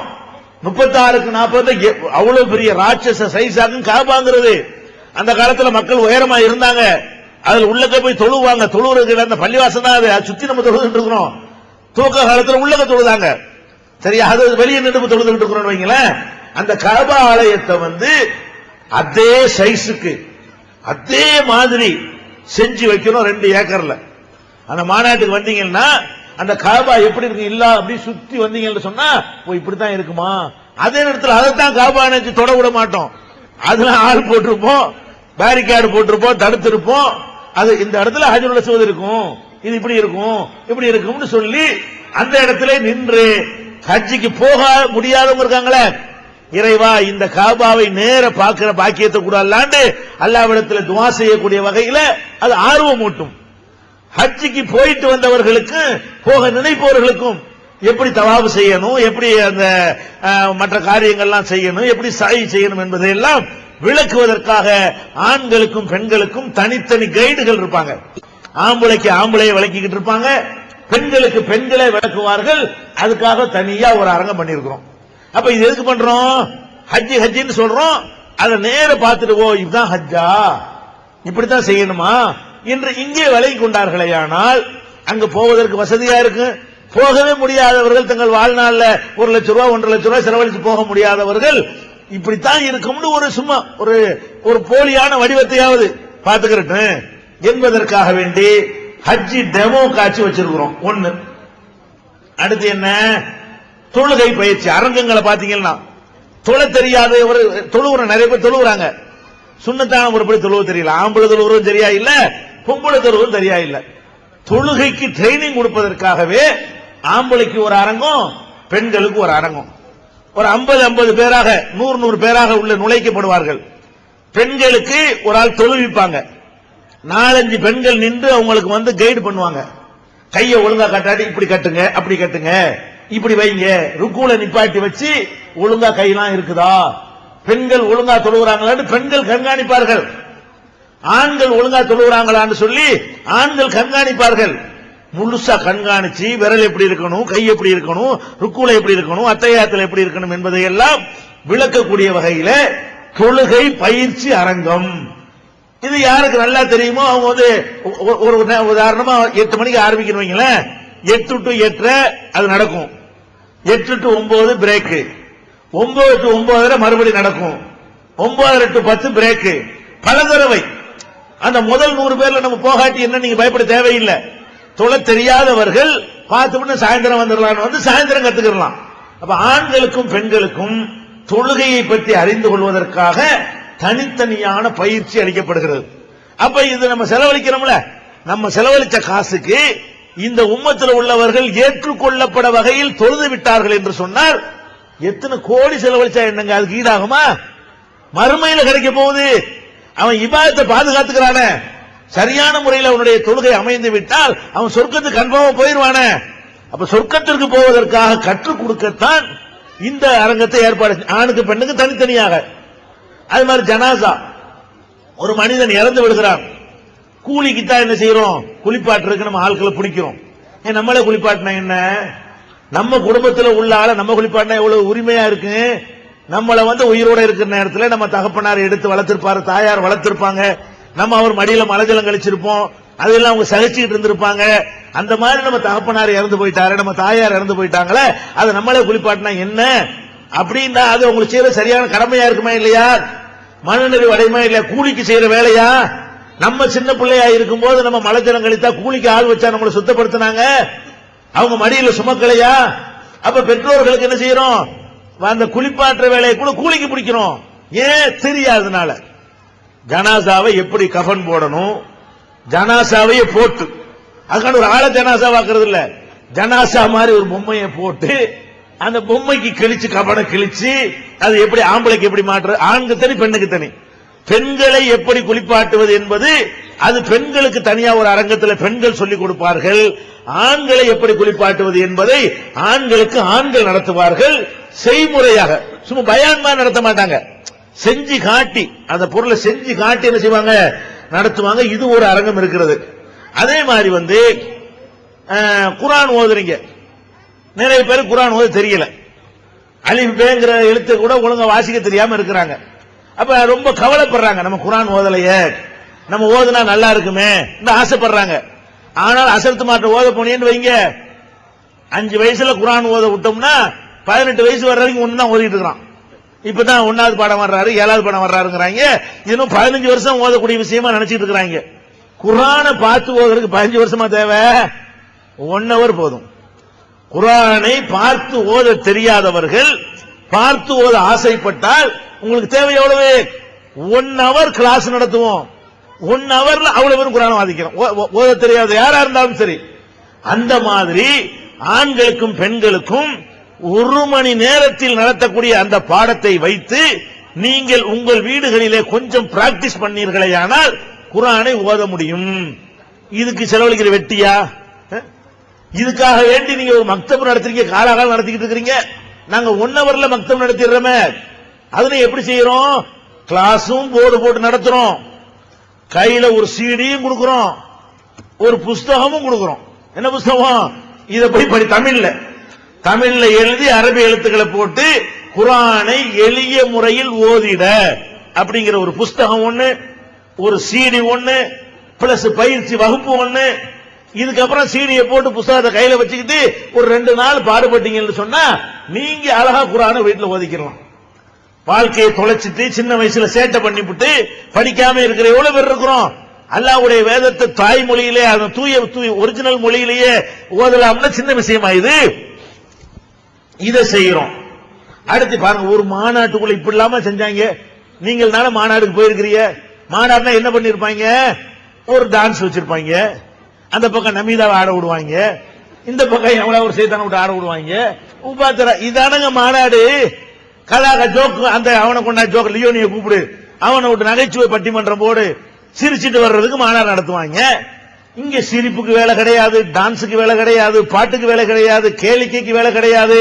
உலகத்தில் மூழ்கி போய் எல்லா அக்கிரமத்தையும் செய்வதற்கு எந்த விதமான ஒரு பொழுதுபோக்கு அம்சமும் கிடையாது. முழுக்க முழுக்க அது ஒரு கல்லூரி, ஒரு பல்கலைக்கழகம். வாழ்க்கையை தொலைச்சிட்டு சின்ன வயசுல சேட்டை பண்ணிவிட்டு படிக்காம இருக்கிற எவ்வளவு பேர் இருக்கிறோம்.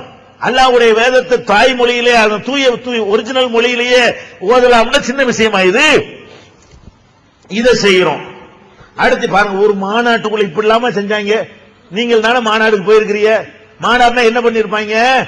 ஒரு டான்ஸ் வச்சிருப்பாங்க, அந்த பக்கம் நமீதாவை ஆட விடுவாங்க, இந்த பக்கம் எவ்வளவு ஒரு சைத்தான விட்டு ஆட விடுவாங்க. உபாத்திர இதானங்க மாநாடு. கலாக ஜோக்கு, அந்த அவனை கொண்டா ஜோக், லியோனியை கூப்பிடு, அவனை விட்டு நகைச்சுவை பட்டிமன்றம் போடு, சிரிச்சிட்டு வர்றதுக்கு மாநாடு நடத்துவாங்க. இங்க சிரிப்புக்கு வேலை கிடையாது, டான்ஸுக்கு வேலை கிடையாது, பாட்டுக்கு வேலை கிடையாது, கேளிக்கைக்கு வேலை கிடையாது. உலகத்தில் மூழ்கி போய் எல்லா அக்கிரமத்தையும் செய்வதற்கு எந்த விதமான ஒரு பொழுதுபோக்கு அம்சமும் கிடையாது. முழுக்க முழுக்க அது ஒரு கல்லூரி, ஒரு பல்கலைக்கழகம். 2 நாட்களில் முழு இஸ்லாத்தையும் அறிந்து கொள்வதற்கான நவீன பாடத்திட்டத்துடன் கூடிய ஒரு பல்கலைக்கழகமாக அந்த மாநாடு அமைய போகிறது. அப்ப அது என்ன பண்றோம்? ஃபத்வா அரங்கம். எவ்வளவு கேள்விகளை மனசுல வச்சுட்டு இருக்கிறீங்க. போன்ல டைம் கிடைக்கும், ஒரு மனுஷன் எத்தனை பேருக்கு பதில் சொல்ல முடியும்? நிறைய கேள்விகள் உங்கள்கிட்ட இருக்கிறது, பதில் சொல்லக்கூடியவர்கள் கம்மியா இருக்கிறாங்க. உங்க கேள்விகளுக்கு எல்லாம் விட கிடைக்க மாட்டேங்குது. அப்ப அதுக்கு நாங்க என்ன பண்றோம்? யாருக்கும் கேள்வி இருக்கக்கூடாது.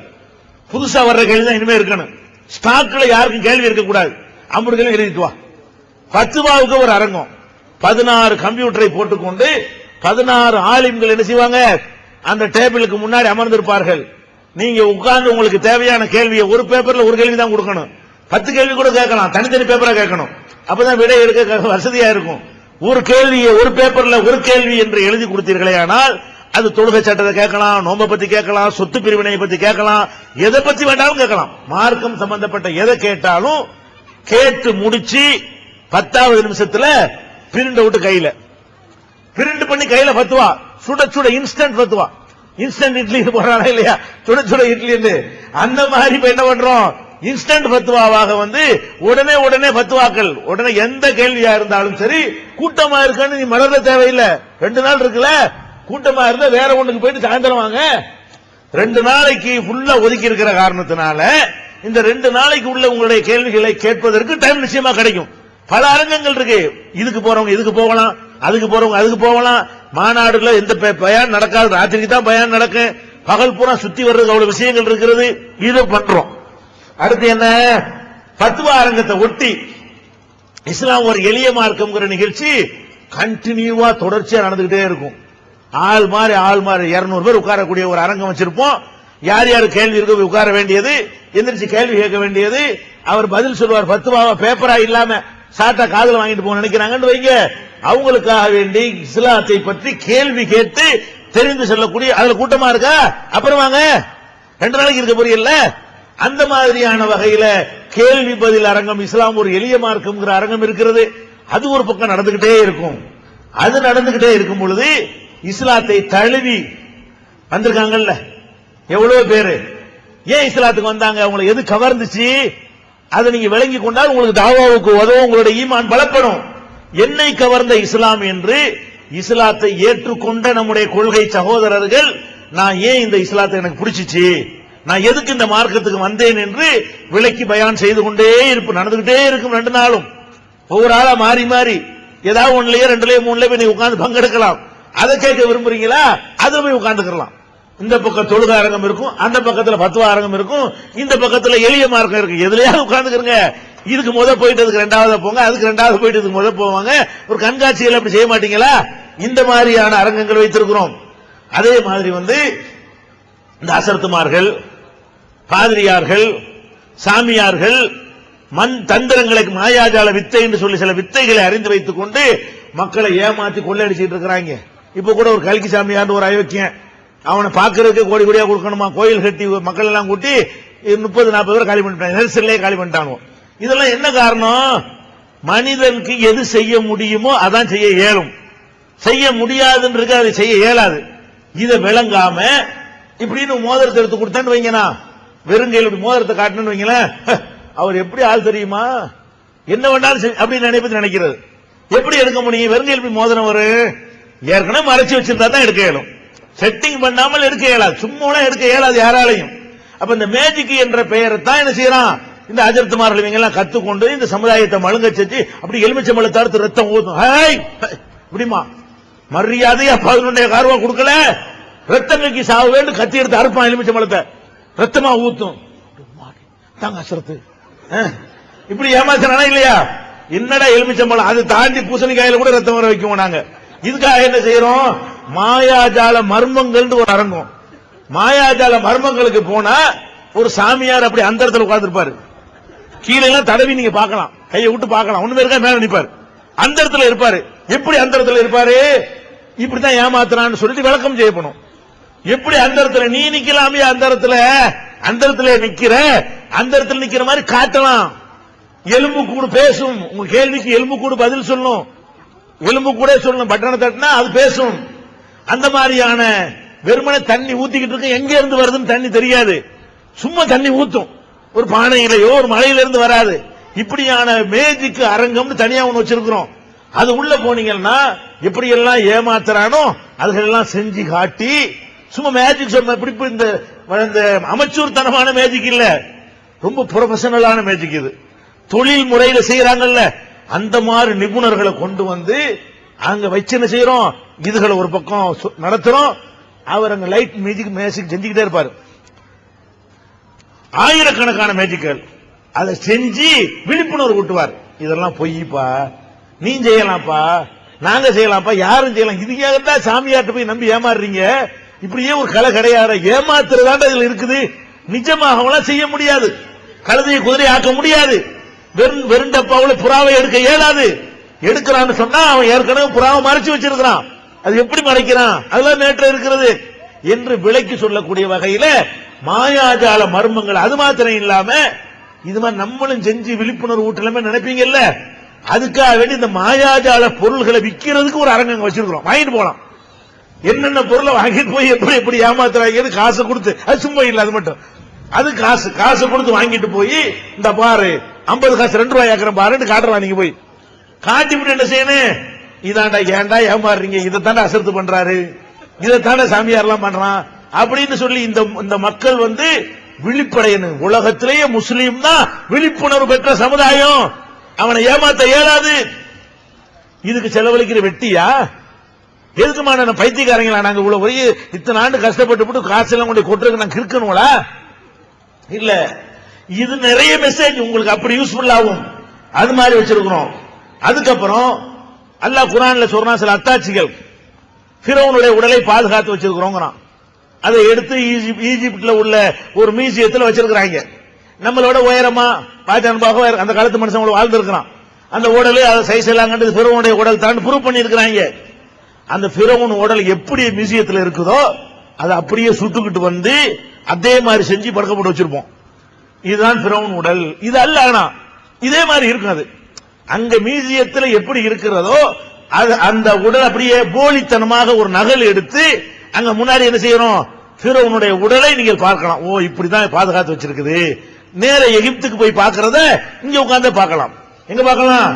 எகிப்த வள்ளத்துக்கு கொண்டு வந்துடுறோம். அது மாதிரி நூஹ் நபியுடைய கப்பல், நூஹ் நபிய கப்பல்ல ஏறி பிரயாணம், வெள்ளம் ஏற்படுகிறது. கப்பல்ல ஏறி அவங்களை காப்பாத்துறான். தண்ணி வடிய ஆரம்பிக்கும் போது ஜூதி மலை, இது மலைக்கு மேல கப்பல் போகுது, அவ்வளவு தண்ணி. மலை கிட்ட வந்தவன சர சர சரன்னு தண்ணி இறங்குது. இறங்கின மலைக்கு மேல போய் கப்பல் உட்கார்ந்துருது. மலையில போய் கப்பல் உட்கார இயலுமா? அல்லாஹ் குர்ஆன்ல சொல்றான், உலக தரக்கனாக ஆயத்தன் ஹல்மி முத்தக்கிர். அந்த கப்பலை ஒரு அத்தாட்சியாக விட்டு வைத்திருக்கிறோம், சிந்திப்போர் இல்லையா? அட, இங்க இருந்து 2,000-3,000 அடிக்கு மேல எப்ப அந்த கப்பல் மேல மலையில போய் உட்கார்ந்துச்சு? தரமட்டத்திலிருந்து 3,000 மைலுக்கு மேல 3,000 அடினா எத்தனை கிலோமீட்டர்? 3 கிலோமீட்டர். 3 கிலோமீட்டர் உயரத்தில் அந்த மலைக்கு மேல போய் எப்படி அந்த கப்பல் உட்கார்ந்து எவந்தி கொண்டே வச்சான்? அதுக்கு மேல தண்ணி ஓடி இருந்தா தான் அந்த கப்பல் மலையில உட்கார்ந்து இருக்க முடியும் இருக்குல்ல. அந்த கப்பலையும் கொண்டாந்து வைக்கிறோம். அந்த கப்பலை என்ன செய்யறோம்? அல்லாஹ் அத்தாட்சியாக எதையெல்லாம் விட்டு வைத்திருக்கிறானோ அதை டெமோவாக கொண்டாந்து என்ன செய்யறோம்? முன்னாடி கண் முன்னாடி காட்டுறோம். அப்படிப்பட்ட ஒரு அரங்கம்.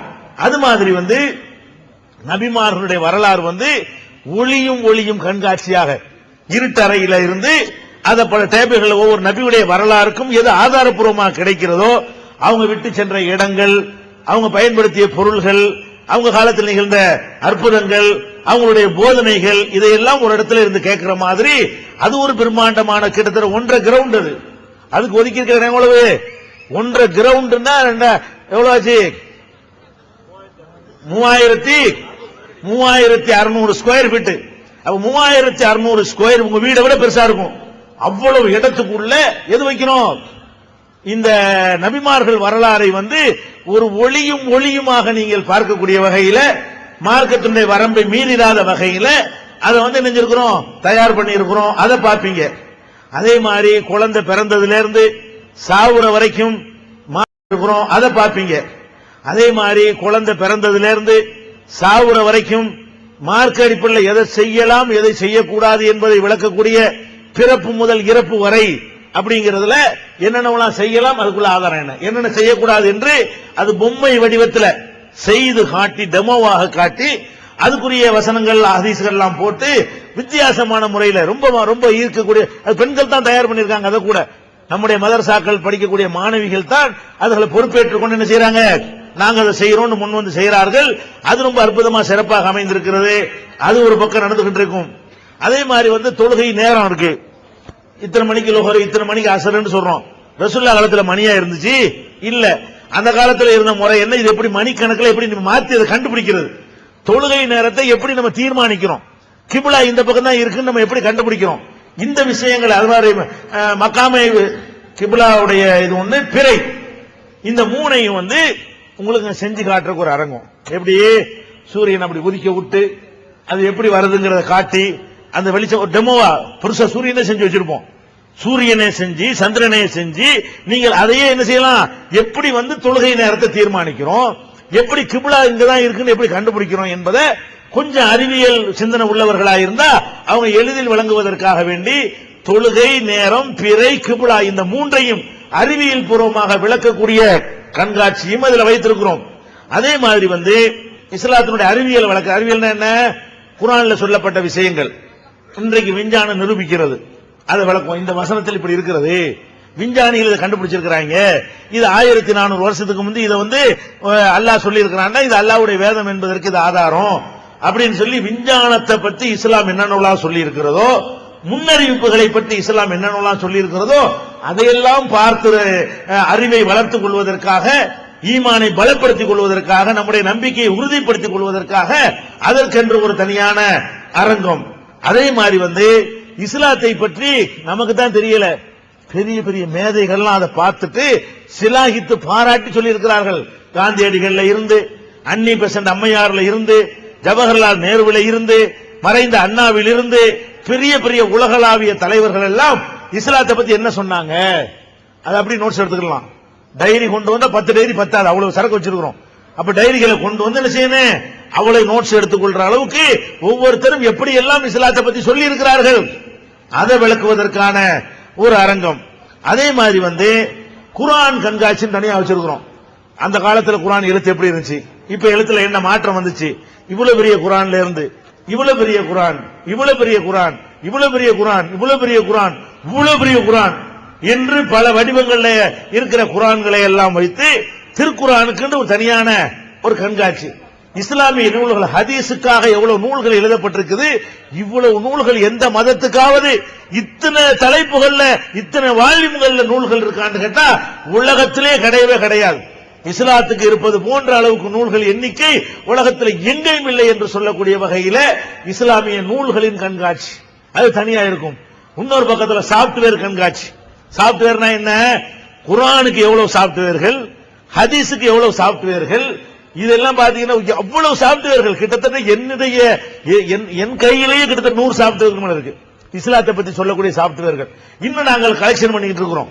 அதை கம்ப்யூட்டர்ல போட்டு டெமோ பண்ணி காட்டுவதற்கு அதற்குரிய நிபுணர்கள் இருந்துகிட்டே இருப்பாங்க. இதை கொஞ்சம் போட்டு காட்டுங்கன்னா போட்டு காட்டுவாங்க. இவ்வளவு இருக்க ஒரு கம்ப்யூட்டரை வாங்கி கொண்டு ஒரு சாப்ட்வேர் வைத்துக் கொண்டால் எந்த ஆலிமும் தேவையில்லை. பாகப்பிரிவினை வேணுமா, தகப்பையும் தாய் அண்ணன் தம்பின்னு அடிச்சா உடனே கணக்கு சொன்னது பிரிண்ட் அவுட் எடுத்துடலாம். பத்துவா அந்த மாதிரி பத்துவாவுக்கு சாப்ட்வேர் இருக்கிறது, பாகப்பிரிவினைக்கு சாப்ட்வேர் இருக்கிறது, கேள்வி பதில் சாப்ட்வேர் இருக்கிறது, ஆங்கிலத்தில் இஸ்லாமிய சாப்ட்வேர் இருக்கிறது, தமிழ்ல இஸ்லாமிய சாப்ட்வேர் இருக்கிறது, அரபு மொழியில இஸ்லாமிய சாப்ட்வேர் இருக்கிறது. இப்படி ஏராளமான சாப்ட்வேர்களுக்கு தனியா ஒரு கண்காட்சி. அது ஒரு பிரமிப்பு. இதெல்லாம் தீன விஷயம், எவ்வளவு விஷயங்களை அறிஞ்சிக்கிறோம் பாருங்க. இது பத்தாதுன்னு சொல்லி மணமேடை, சுன்னத்தான அடிப்படையில் கல்யாணம் பண்றதுக்காக வேண்டி மணமேடை, தௌஹீத் கொள்கையில உள்ளவர்கள், வரதட்சணை கொடுக்காதவர்கள் சந்தித்து பேசி, இது எல்லாருக்கும் அனுமதி கிடையாது. ஏற்கனவே யார் பதிவு செய்து கொண்டிருக்கிறார்களோ, இன்னைக்கு வரைக்கும் நீங்க பதிவு செய்யலாம், நாளைக்கு செய்யலாம், முன்கூட்டியே பதிவு செய்தவர்களுக்கு மாத்திரம் இந்த மணமேடைங்கிற கண்காட்சி வைத்திருக்கிறோம். இது போக தாவா சம்பந்தமான தாவா அரங்கம் ஒன்று இருக்கும்.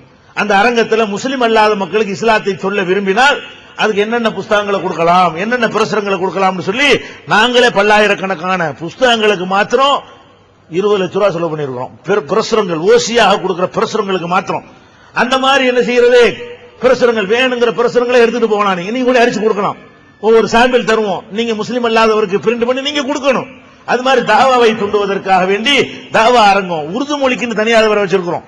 உருது மக்களை விடக்கூடாது, இனிமே தமிழ்நாட்டில் அவங்க இருக்கிறாங்க அப்படின்னு சொல்லி உருது மொழியில உள்ள அந்த மாதிரி விஷயங்களுக்காக தனியாக ஒரு அரங்கம். இப்படி மார்க்க விஷயத்துல தாறுமாறாக சொல்ல முடியாத அளவுக்கு விஷயங்களை அந்த அரங்கத்தில் நம்ம ஏற்பாடு செஞ்சிருக்கிறோம். இது ஒரு பக்கம்.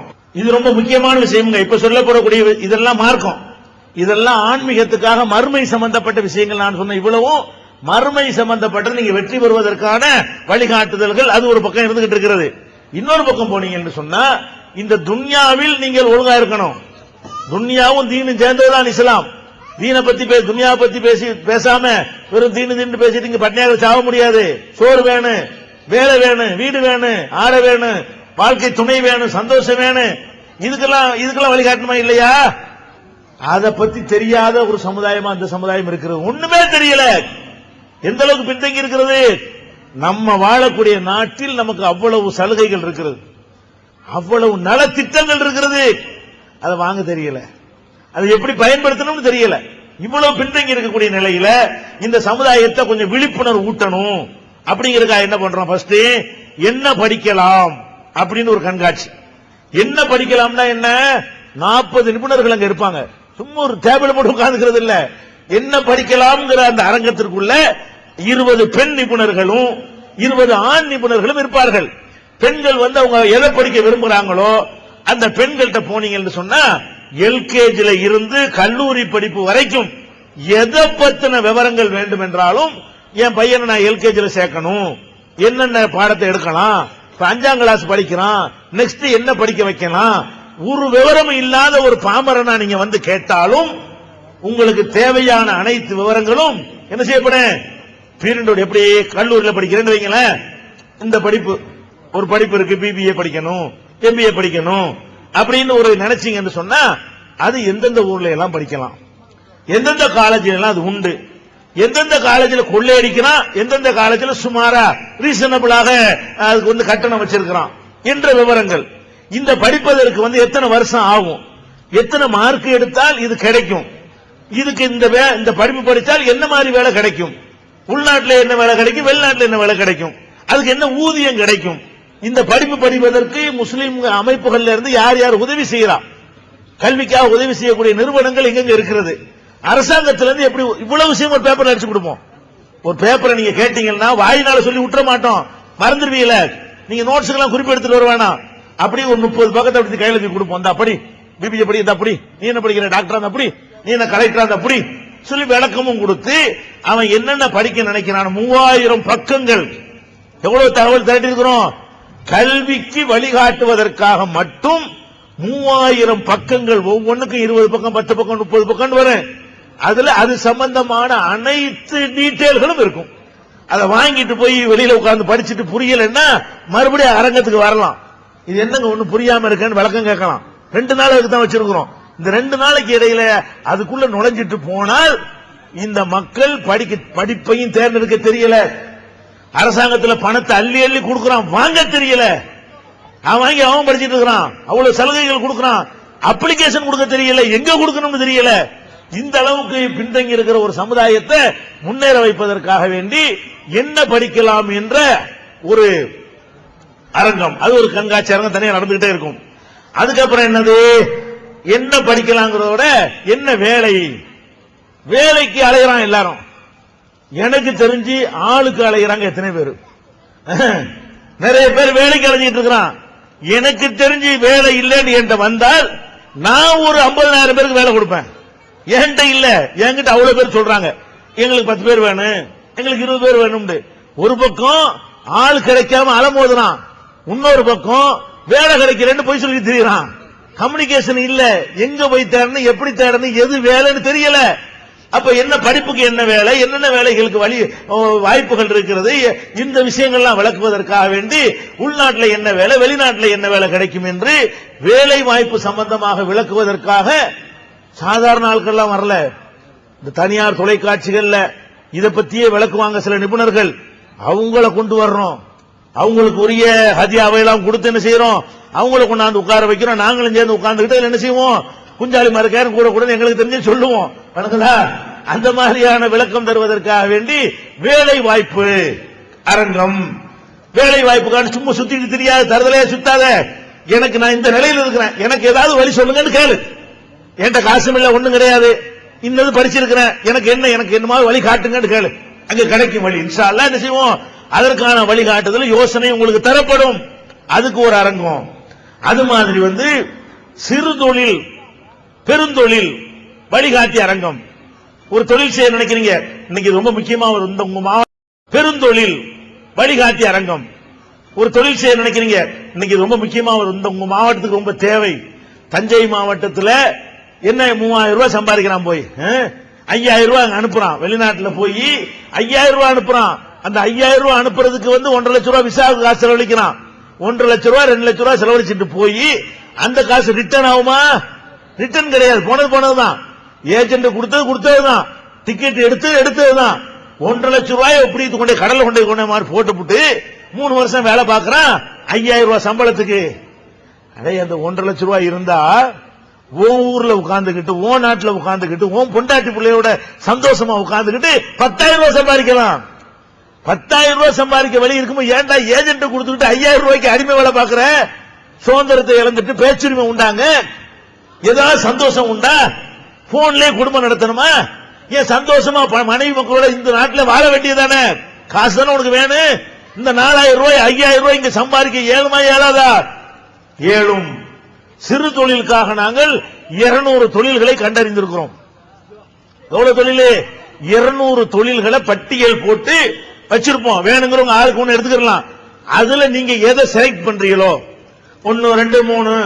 ஏன்னா 22ஆம் நம்பர் தொழில அத்தர் தயாரிக்கிறது, சோப்பு தயாரிக்கிறது, பாய் தயாரிக்கிறது, கிரிசு தயாரிக்கிறது, பேப்பர் கவர் தயாரிக்கிறது, பாலித்தீன் பை தயாரிக்கிறதுன்னு சொல்லி பலவிதமான தயாரிப்பு தொழில்கள் இருக்கிறது. இத அது மாத்திரம் இல்ல, வீட்டுல உட்கார்ந்துகிட்டே ஒரு ஜப்பான் காடையை வளர்த்து மாசம் 20,000 சம்பாதிக்கலாம். உங்க ராஜகிரியில் நினைச்சீங்க என்று சொன்னா, ஒரு மொட்டை மாடி இருந்துச்சுன்னு சொன்னா வீட்டுல உட்கார்ந்துகிட்டு மாசத்துக்கு 20,000 ரூபாய் சம்பாதிக்கலாம். புருஷனும் பொண்டாட்டியும் உழைச்சா 30,000 ரூபாய் சம்பாதிக்கலாம் வீட்டுல உட்கார்ந்துகிட்டு. அதை மார்க்கெட் பண்றதுக்கு பெரிய கஷ்டம் கிடையாது. அவன் எடுத்துட்டு போவான். நீங்க சொன்னீங்க என்று சொன்னா யார் வருவா? இத போய் கடையில் போய் கடன் கொடுக்கணும்னு நினைக்க வேணாம். அவனுக்கு சொன்னால் அதுக்கு பண்ணைகள் இருக்கிறது. வாசல்ல எடுத்துட்டு போவான். இந்த வெட்டி பொழுது புறம் பேசிக்கிட்டே காலத்தை நாசமாக்குறீங்கள, கொஞ்சம் அப்படி மெயின்டைன் பண்ணீங்கன்னு சொன்னா நீங்க துன்யாவிலே நல்லா இருப்பீங்க. புருஷனை வெளியே அனுப்பிட்டு நீங்க போட்டு ஏங்கிட்டு இருக்க வேண்டிய அவசியமே இல்ல. பெண்களுக்கு வேலை, ஆண்களுக்கு வேலை என்று இப்படி ஈமு கோழி வளர்ப்பது எப்படி, அது எப்படி சம்பாதிக்கலாம், தேனை எப்படி உற்பத்தி பண்றது, அது எப்படி மார்க்கெட் பண்றது, இப்படின்னு தயாரிப்புல இருந்து 10,000 ரூபாயில இருந்து 2 லட்சம் ரூபாய் வரைக்கும் சிறு தொழில் வச்சிருக்கிறோம். 10,000 ரூபாய் தான் ஏழுமுறையா வா, 10,000 ரூபாய் வச்சுக்கிட்டு 5,000 ரூபாய் சம்பாதிக்க நான் வழி சொல்றேன் வா என்று இந்த மாநாடு உங்களை கூப்பிடுது. வெறும் 10,000 ரூபாய் வச்சுக்கிறவன் அதிலிருந்து இருந்து மாசம் 5,000 ரூபாய் சம்பாதிக்க போறான். அப்ப அந்த மாதிரியான வழிகாட்டுதல். அதுக்கு என்ன செய்யறோம்?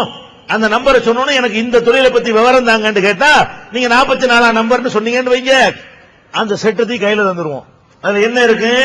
மெட்டீரியல் எங்க வாங்கலாம், மிஷின் எங்க வாங்கலாம், எப்படி மார்க்கெட் பண்ணலாம், எப்படி விற்கலாம், அது எப்படி தயாரிக்கலாம், அது என்னென்ன வேணும், அது எத்தனை பேர் வேலைக்கு வேணும், எத்தனை லாபம் எவ்வளவு கிடைக்கும் என்று அவ்வளவு விவரங்களும் பிரிண்ட் அவுட்டாக தாய்மொழி தமிழ்ல தர்றோம். ஒருத்தர் ஆசைப்படுறாரு பேராசையா அம்புட்டையும் செய்யணும், எல்லாத்தையும் தாங்க அப்படி வந்துடும்.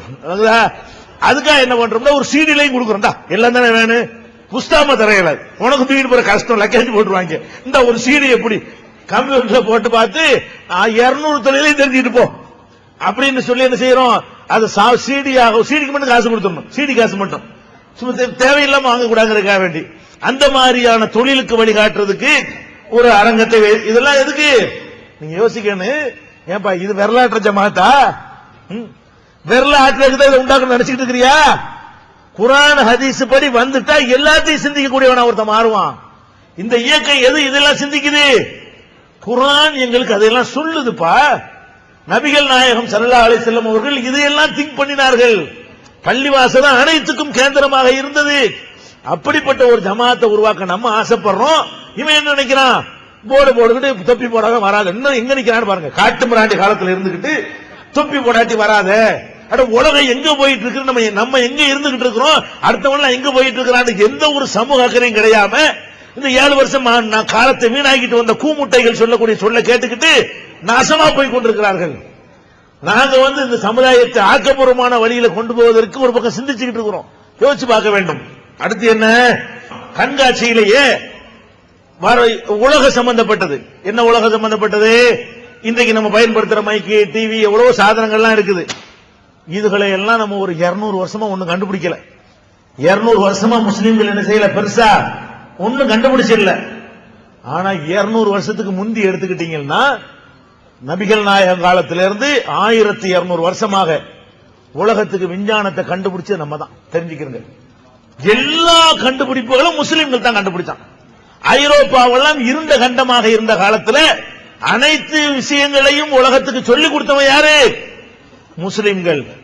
அந்த வரலாறுகள் ஈர்த்தடிக்கப்பட்டிருக்கு. நீ பணம் குவிஞ்சவனதான் அவன் களிமண்ணா மாறி போயிட்டான். அரபு நாட்டுக்காரன் என்னைக்கு பணம் தாறுமாறா குவிந்ததோ, பெட்ரோல் வளம் கிடைத்ததோ அன்னைக்கு பின்தங்கினவன் தான். அதுக்கு பிறகு நீங்க மற்றவங்க எடுத்துக்கிட்டாங்க. அதுக்கு பேசிக்கா இருந்தவன், அஸ்திவாரம் போட்டவன், அதுக்கு காரணகர்த்தவா இருந்தவன் யாரு? சூரியனை பத்தி கண்டறிஞ்சவன் யாரு? கோள்களை கண்டறிஞ்சவன் யாரு? இரவு பகல் மாறுவதை கண்டறிஞ்ச உருண்டை கண்டறிந்தவன் யாருன்னு பாத்தீங்கன்னா எல்லாம் நம்மடவன். அப்ப முஸ்லீம்கள் இந்த உலகத்திற்கு தந்த பாக்கியங்கள் என்ன என்று தனியா ஒரு கண்காட்சி இருக்கும். எவன் என்னென்னத்தை கண்டுபிடிச்சா அது உலகம் எப்படி எல்லாம் அதை பயன்படுத்திக்கிட்டு இருக்கிறதுங்கிற ஒரு கண்காட்சி அது ஒரு பக்கம் இருக்கும். இன்னொரு பக்கம் இந்த நாட்டினுடைய விடுதலைக்காக போராடிய நம்முடைய வரலாறு இருட்டடிப்பு செய்யப்பட்டிருக்கிறது. யார் யாரெல்லாம் இந்த நாட்டுடைய விடுதலைக்காக சுதந்திரத்துக்காக பாடுபட்டு உயிர் நீத்தவன் யார் யாரு, ஜெயிலுக்கு போனவன் யார் யாரு, சித்திரவதைக்கு உள்ளானவன் யார் யாரு, ஊனமாக்கப்பட்டவன் யார் யார் என்ற விவரங்களை எல்லாம் அந்த கண்காட்சியில் அப்படி பார்த்து படித்து குறிப்பெடுக்கிற வகையில இருக்கும். இந்த நாட்டில் முஸ்லிம் மன்னர்கள் ஆட்சி புரியும் பொழுது கோயிலை இடிச்சாங்க, அதை இடிச்சாங்க, கட்டுக்கதைகளை புழுகு மூட்டைகளை இந்த சங் பரிவார கும்பல் பார்ப்பனிய கும்பல் அவிழ்த்து விட்டுக் கொண்டிருக்கிறது. அதெல்லாம் பொய் என்பதை நிரூபிப்பதற்காக முஸ்லிம் மன்னர்களாய் இருந்து கொண்டு அவர்கள் எவ்வளவு நேர்மையாக ஒழுங்காக அனைத்து மதத்தினரையும் சமமாக நடத்தினார்கள் என்பதை விளக்கக்கூடிய வகையில் அந்த ஒரு வரலாற்று கண்காட்சியும் ஒரு பக்கம் இருக்கும். இன்னொரு பக்கம் குறும்படங்கள். குறும்படங்கள் தான் என்ன? பாபர் மசூதி வரலாறை ஒரு சினிமாவை போல படமாக தயாரித்து 2 தியேட்டர் அங்க இருக்கும். மாநாட்டில் என்ன இருக்கு? சினிமா பார்க்கிற தியேட்டர் இல்ல, மூளையை தீட்டுகிற தியேட்டர். அந்த தியேட்டருக்குள்ள ஆண்களுக்கு தனி, பெண்களுக்கு தனி. உள்ள நுழைந்தால் பாபர் மசூதியை பற்றி ஒரு குறும்படம், குஜராத்தை பற்றி ஒரு குறும்படம், கோவை கலவரத்தை பற்றி ஒரு குறும்படம், ஈராக்கில் என்ன நடக்கிறது என்பதை பற்றி ஒரு குறும்படம், ஆப்கானிஸ்தானை பற்றி ஒரு குறும்படம். இந்த மாதிரியான குறும்படங்களுக்கெல்லாம் 2 தியேட்டர், ஆண் தனி பெண் தனியாக இது ஒரு பக்கம் இருக்கும். குழந்தைகளை கொண்டு வந்தால் அந்த குழந்தைகளுக்கு என்று ஒரு தனியான அரங்கம், அவர்களுக்கு பிடிக்கிற மாதிரி மார்க்கத்தை சொல்லிக் கொடுக்க வெளியே நின்று பார்த்துக்கிட்டு இருக்கலாம். உங்க பிள்ளைங்களுக்கு எப்படி இந்த மார்க்கத்தை நாங்க சொல்லிக் கொடுக்கிறோம் அப்படிங்கிறதுக்கு அதுக்கு ஒரு அரங்கம். இந்த குழந்தைகளை விளையாட்டில் ஈடுபடுத்துவதற்காக விளையாட்டு அரங்கம் தனியா வச்சிருக்கோம். பந்து அது இதுன்னு சொல்லி பல சாமான்கள், இந்த பலூன்ல ஏறி குதிக்கிற எல்லாம் ஃப்ரீ. அந்த மாதிரி குழந்தைகளை என்ன செய்யலாம், கொஞ்சம் வேடிக்கை காட்டுற குடும்பத்தோட வரலாம், ஒரு சுற்றுலா மாதிரி வரலாம். பாத்தீங்கன்னு சொன்னா கொஞ்சம் வெக்கையா இருக்கும், அவ்வளவுதானே தவிர குழு குழு இருக்காது. ஊட்டி ஏற்காடு மாதிரி குழு குழு இருக்காது. ஆனா என்ன இருக்கு? விஷயம் இருக்கும், மூளைக்கு விஷயம் இருக்கும், மனதுக்கு நிறைவு இருக்கும், நாலேஜ் இருக்கும். அது ஒரு பக்கம் நடத்துகிற காட்சி நீங்க பாக்குறீங்க. அதே மாதிரி குறும்படங்களுக்கு ஒரு அமைப்பு. அதே மாதிரி கோளரங்கம் அமைக்கணும். கோளரங்கம்னா தெரியுதா? கோளரங்கம்னு சொன்னா அப்படியே உட்கார்ந்து அண்ணாந்து நீங்க பாப்பீங்க, மேல திரை இருக்கும். அப்படியே அண்ணாந்து பாத்தீங்கன்னு சொன்னா சூரியன் சந்திரன் எப்படி இருக்குது அப்படி காட்டி அது எப்படி ஓடுகிறது என்று இந்த கோள்களை விளக்குவதற்காக அரங்கம். இது மாணவர்களுக்கு மட்டும்தான் அனுமதி. பெரிய ஆட்கள் வெளியே பிள்ளைகளை விட்டு வெளியே நின்றுக்கணும். ஏன்னா அதுல அந்த நிபந்தனையோட கவர்மெண்ட்ல கொண்டாந்து வைக்கிறாங்க. நமக்காண்டி நம்ம மாநாடு எப்படி தாக்கத்தை உண்டாகி இருக்குன்னு கேட்டா, இவ்வளவு மக்கள் வர்றாங்க, அரசாங்கத்துடைய பங்களிப்பு ஒன்று வேணுங்கிறதுக்காக வேண்டி அவங்க கொண்டாந்து கோளரங்கம் வைக்கிறாங்க. எதுக்காக வேண்டி? இது மட்டும் தான் நம்ம செலவு இல்லை, ஆனா இடம் நம்ம போட்டு கொடுத்துருவோம். அந்த ஜாமா மிஷினரிகள் அவங்க கொண்டு வந்துடுறாங்க. அப்படி அந்த ஆகாயத்தில் பார்த்து கோள்களை, சூரியனை பத்தி, சந்திரனை பத்தி, செவ்வாயை பத்தி, சுக்கிரனை பத்தி, வியாழனை பத்தி, சனியை பற்றி, இப்படி எல்லா விதமான கோள்களை பற்றி அறிந்து கொள்வதற்கு ஏற்ற வகையில கோளரங்கத்தை பற்றிய ஒரு கண்காட்சி அங்க இருக்கிறது. அதே மாதிரி வளைகுடாவுல நடக்கக்கூடிய அவலங்கள், நீங்க நினைக்கிற மாதிரிலாம் வளைகுடாவுல நம்ம மக்கள் இல்ல. தோட்டி வேலை பார்க்கறான், உங்களுக்கு சொல்ல மாட்டேங்கிறான், அவ்வளவு நிலையில இருந்துகிட்டு இருக்கிறான், பெயிண்ட் அடிக்கிறான், ரோடு போடுறான், அவ்வளவு கஷ்டப்படுறான். அதை பார்த்த பிறகு ஒருத்தர் என்ன செய்ய, ஒரு பொம்பளை புருஷனை வெளிநாட்டுக்கு கொண்டு சொல்லவே மாட்டா. அதை தொழில் செய்வதற்கு ஆர்வமும் விட்டுரும். இதை வெறுக்கணும். எதை வெறுக்கணும்? இந்த வெளிநாட்டு மோகத்தை வெறுத்தாத்தான் நம்முடைய மானம் காக்கப்படும், நம்முடைய ஆரோக்கியம் காக்கப்படும். இன்னும் சொல்ல போனால் அது இன்னும் தொடர்பு சொல்லிடுறேன். மருத்துவ அரங்கம், மருத்துவ அரங்கம் வச்சிருக்கிறோம். மருத்துவ அரங்கம்னா என்ன அர்த்தம்? மருத்துவம் செய்யறது இல்ல. கேன்சர் வந்துருச்சு, என்ன செய்யறன்னு தெரியாம சாதாரண ஆஸ்பத்திரியில் கொண்டே காட்டி அவன் 40% 60% ஆக்கி, இன்னொருத்தர் கொண்டே போட்டு அவன் 60-80 ஆக்கி, இன்னொரு ஆஸ்பத்திரி தூக்கிட்டு போய் 80-95 ஆக்கி, நாளைக்கு செத்துருவாங்க போது மெட்ராஸ் வர்றான். எப்ப கொண்டு வர்றான்? எவ்வளவு விவரமா இருக்கான் நம்ம சமுதாயம் பாருங்க. அதுக்காக என்ன செய்யணும்னா, உயிரோடு விளையாடக்கூடிய பெருநோய்களை கண்டறிந்து அந்த நோய்க்கு ஒன்ன புக்கு தர்றோம். என்ன புக்கு? ஹார்ட் பேஷண்டா, இங்க வா, இத படி முதல்ல. எதனால் ஹார்ட் நோய் வருது, இதய நோய் வர்றதை தடுக்கிறதுக்கு வழி என்ன, இப்ப நீ உனக்கு வந்திருக்கிற கண்டிஷன்ல உள்ள நோயை எப்படி சிகிச்சை பண்ணலாம், எங்க ஆஸ்பத்திரி இருக்கிறது, எவன் கொள்ளை அடிப்பான், எவன் பணத்தை போட்டுக்கிட்டே சிகிச்சை பண்ணுவான், எவன் நெசமா அடிப்பான், எவன் பணத்தை போட்டுக்கிட்டே சிகிச்சை பண்ணுவான், எவன் நெசமாக உயிருள்ள பாடிக்கு சிகிச்சை பண்ணுவான் என்பதையெல்லாம் ஆஸ்பத்திரிகளை அறிமுகப்படுத்தக்கூடிய வகையில் எங்க ஓசியா செய்யலாம், என்னென்ன மருத்துவத்துக்கு அரசாங்கத்தில் உதவி தர்றான், என்ன முறையில் அந்த உதவி வாங்குறது, முதலமைச்சர் நிவாரண நிதி எப்படி கிடைக்கும், பிரதமர் நிவாரணம் எப்படி கிடைக்கும் என்று மருத்துவம்னா மருத்துவத்தை பத்தி ஃபுல்லா உங்க குடும்பத்தில் அப்படி கிட்னி பேஷண்ட் ஒருத்தர் இருந்தாருன்னு சொன்னா கிட்னி சம்பந்தமா சில விவரங்களை எங்களுக்கு சொல்லுங்கன்னு கேட்டா போதும்.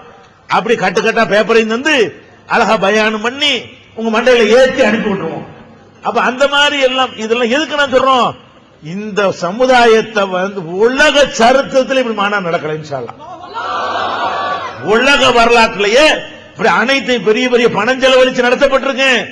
மக்கள் நலனை மட்டுமே கருத்துல கொண்டு இவ்வளவு ஏற்பாடு செலவுதான் நான் உங்களுக்கு சொல்லி இருக்கிறேன்.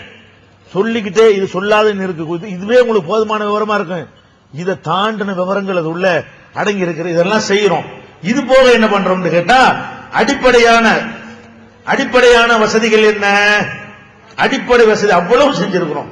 என்ன வசதி, முதல்ல அரங்கு அமைக்கிறோம்ல, இந்த மாதிரி தட்ட கிட்ட போட்டு விடணும் வைங்க, எவனாச்சும் தீக்குச்சி கொளுத்தினான்னு வைங்க, அப்புறம் யாரு பதில் சொல்றது, அல்ல சரிஞ்சு விழுந்துச்சுன்னு வைங்க, இன்னொரு 10 பேர் உட்கார்ந்து தாங்குமா, சரிஞ்சு விழுந்துரும். அப்ப அது மாதிரி உங்களை உட்கார வைக்கக்கூடிய இடம் எப்படி இருக்கணும் என்று சொன்னால், அதாவது ஒரு சிறப்பு கோட்டிங் கொடுக்கப்பட்ட தகடு மேலே போடப்பட்டிருக்கிறது, வெயிலையும் கட்டுப்படுத்தும், வெப்பம் வராது, நல்ல உயரமா இருக்கும்.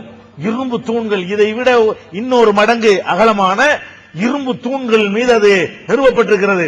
ஒரு தூணை வந்து 50 பேர் சேர்ந்தாலும் என்ன செய்ய முடியாது, சாய்க்க முடியாத வகையில அந்த மாதிரியான இரும்பு தூண்கள் மீது உயரமான இடத்துல தீப்பிடிக்காம மழை வெயில் எல்லாத்தையும் காப்பாற்றக்கூடிய வகையில அந்த அரங்கம், கண்காட்சி அரங்கமும் அதே மாதிரி அமைக்கப்படுகிறது. பேரரங்கம் இருக்கு இல்லையா, மாநாட்டு பிரதான முக்கியமான அரங்கம், அது கூட அந்த மாதிரி அமைக்கப்பட்டிருக்கிறது. கீழே வந்து அழகா சொகுசா, இங்க கூட உங்களுக்கு ஒழுங்கா உட்கார முடியல. வெளிநாட்டிலிருந்து இறக்குமதி செய்யப்பட்ட சிவப்பு கம்பளத்தில் உட்கார போறீங்க, காசு கொடுத்து வாங்குறது இல்ல, வாடகைக்கு தான். அந்த ஆள் என்ன செய்யறாருன்னா, உங்க தொழக்கூடிய மக்களா இருக்கிறதுனால நான் பழச தரமாட்டேன், உங்களுக்காக வேண்டி புதுசா இறக்குமதி பண்ணி உங்களுக்கு முதல் போட போறேங்கிறார். அதனால ஃப்ரெஷ் நமக்கு மட்டும் வழங்குதா, வாடகைக்கு தான் எடுக்கிறோம்.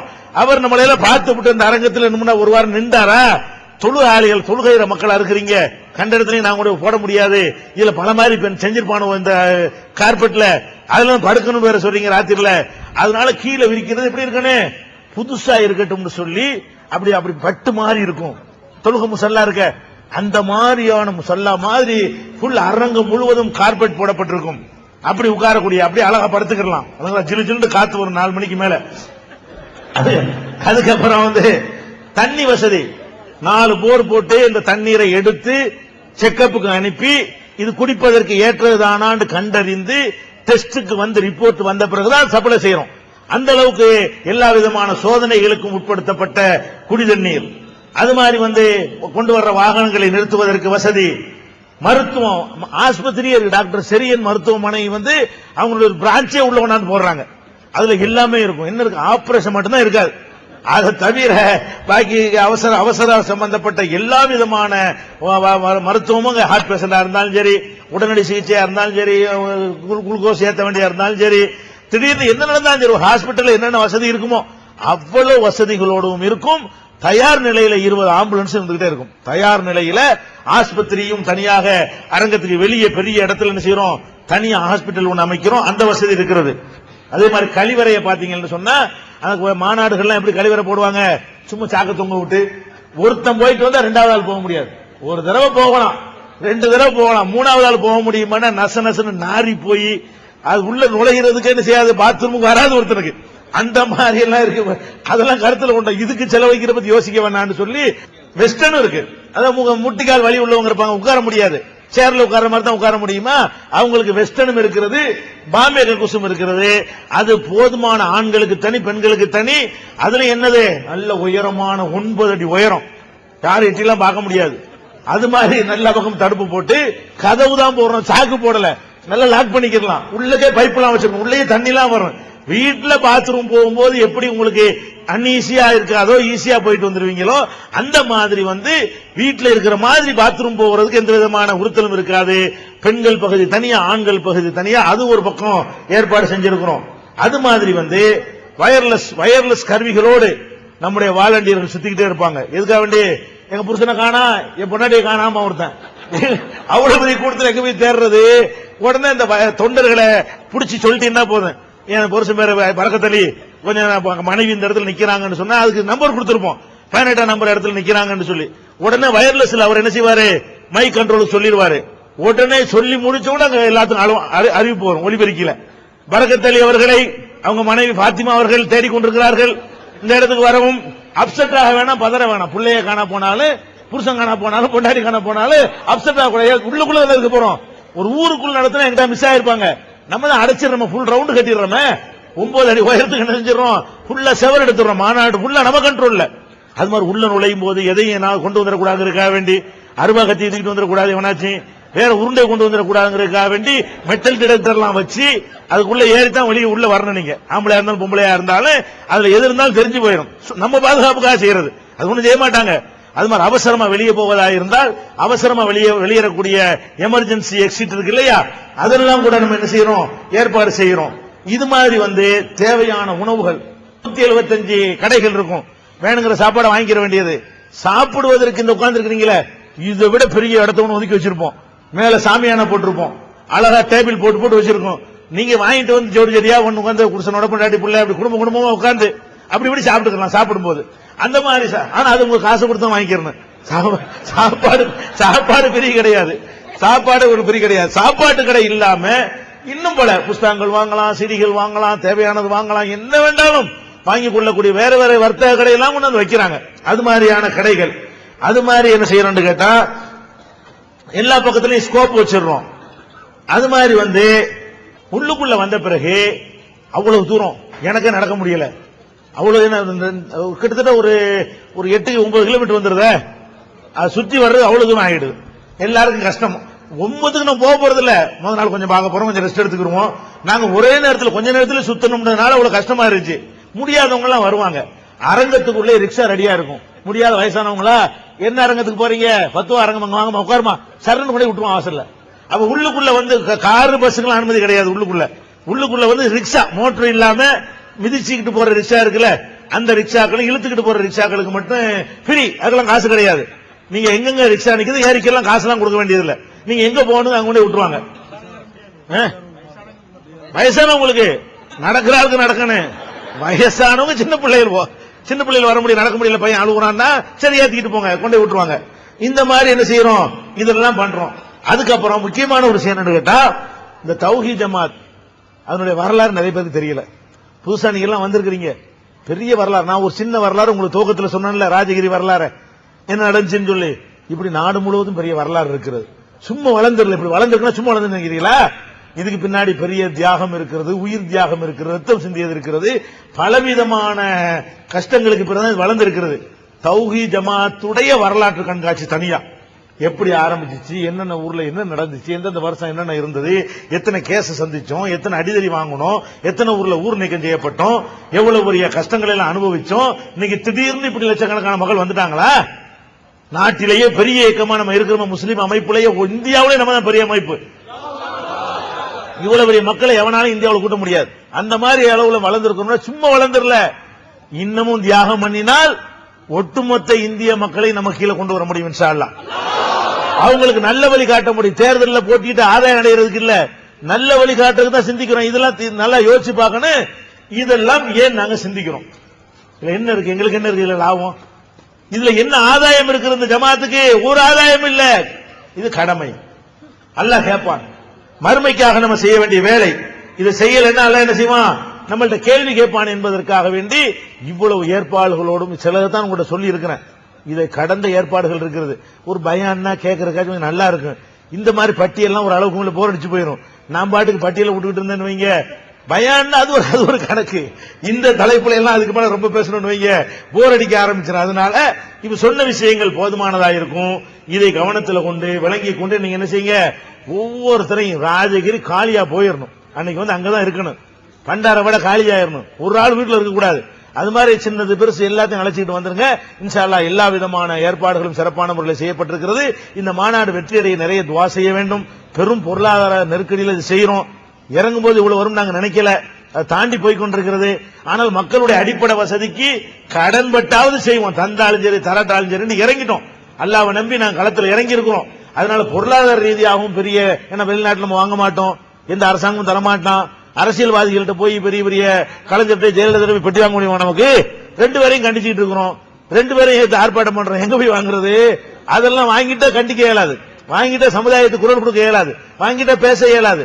அது மாதிரியான ஒரு நிலையில மக்கள் ஆதரவை மட்டும் நம்பிதான் அல்லாஹ் மீது அருள்ல நம்பிக்கை வச்சு மக்கள் ஆதரவை நம்பி இதுல இறங்கி இருக்கிறோம். அதனால இதை அனைவரும் பங்கெடுக்க வேண்டும் என்று கூறி வாய்ப்புக்கு நன்றியை தெரிவித்து நிறைவு செய்கிறேன். வாஹிர் தாவானா அல்ஹம்துலில்லாஹி ரப்பில் ஆலமீன். அஸ்ஸலாமு அலைக்கும்.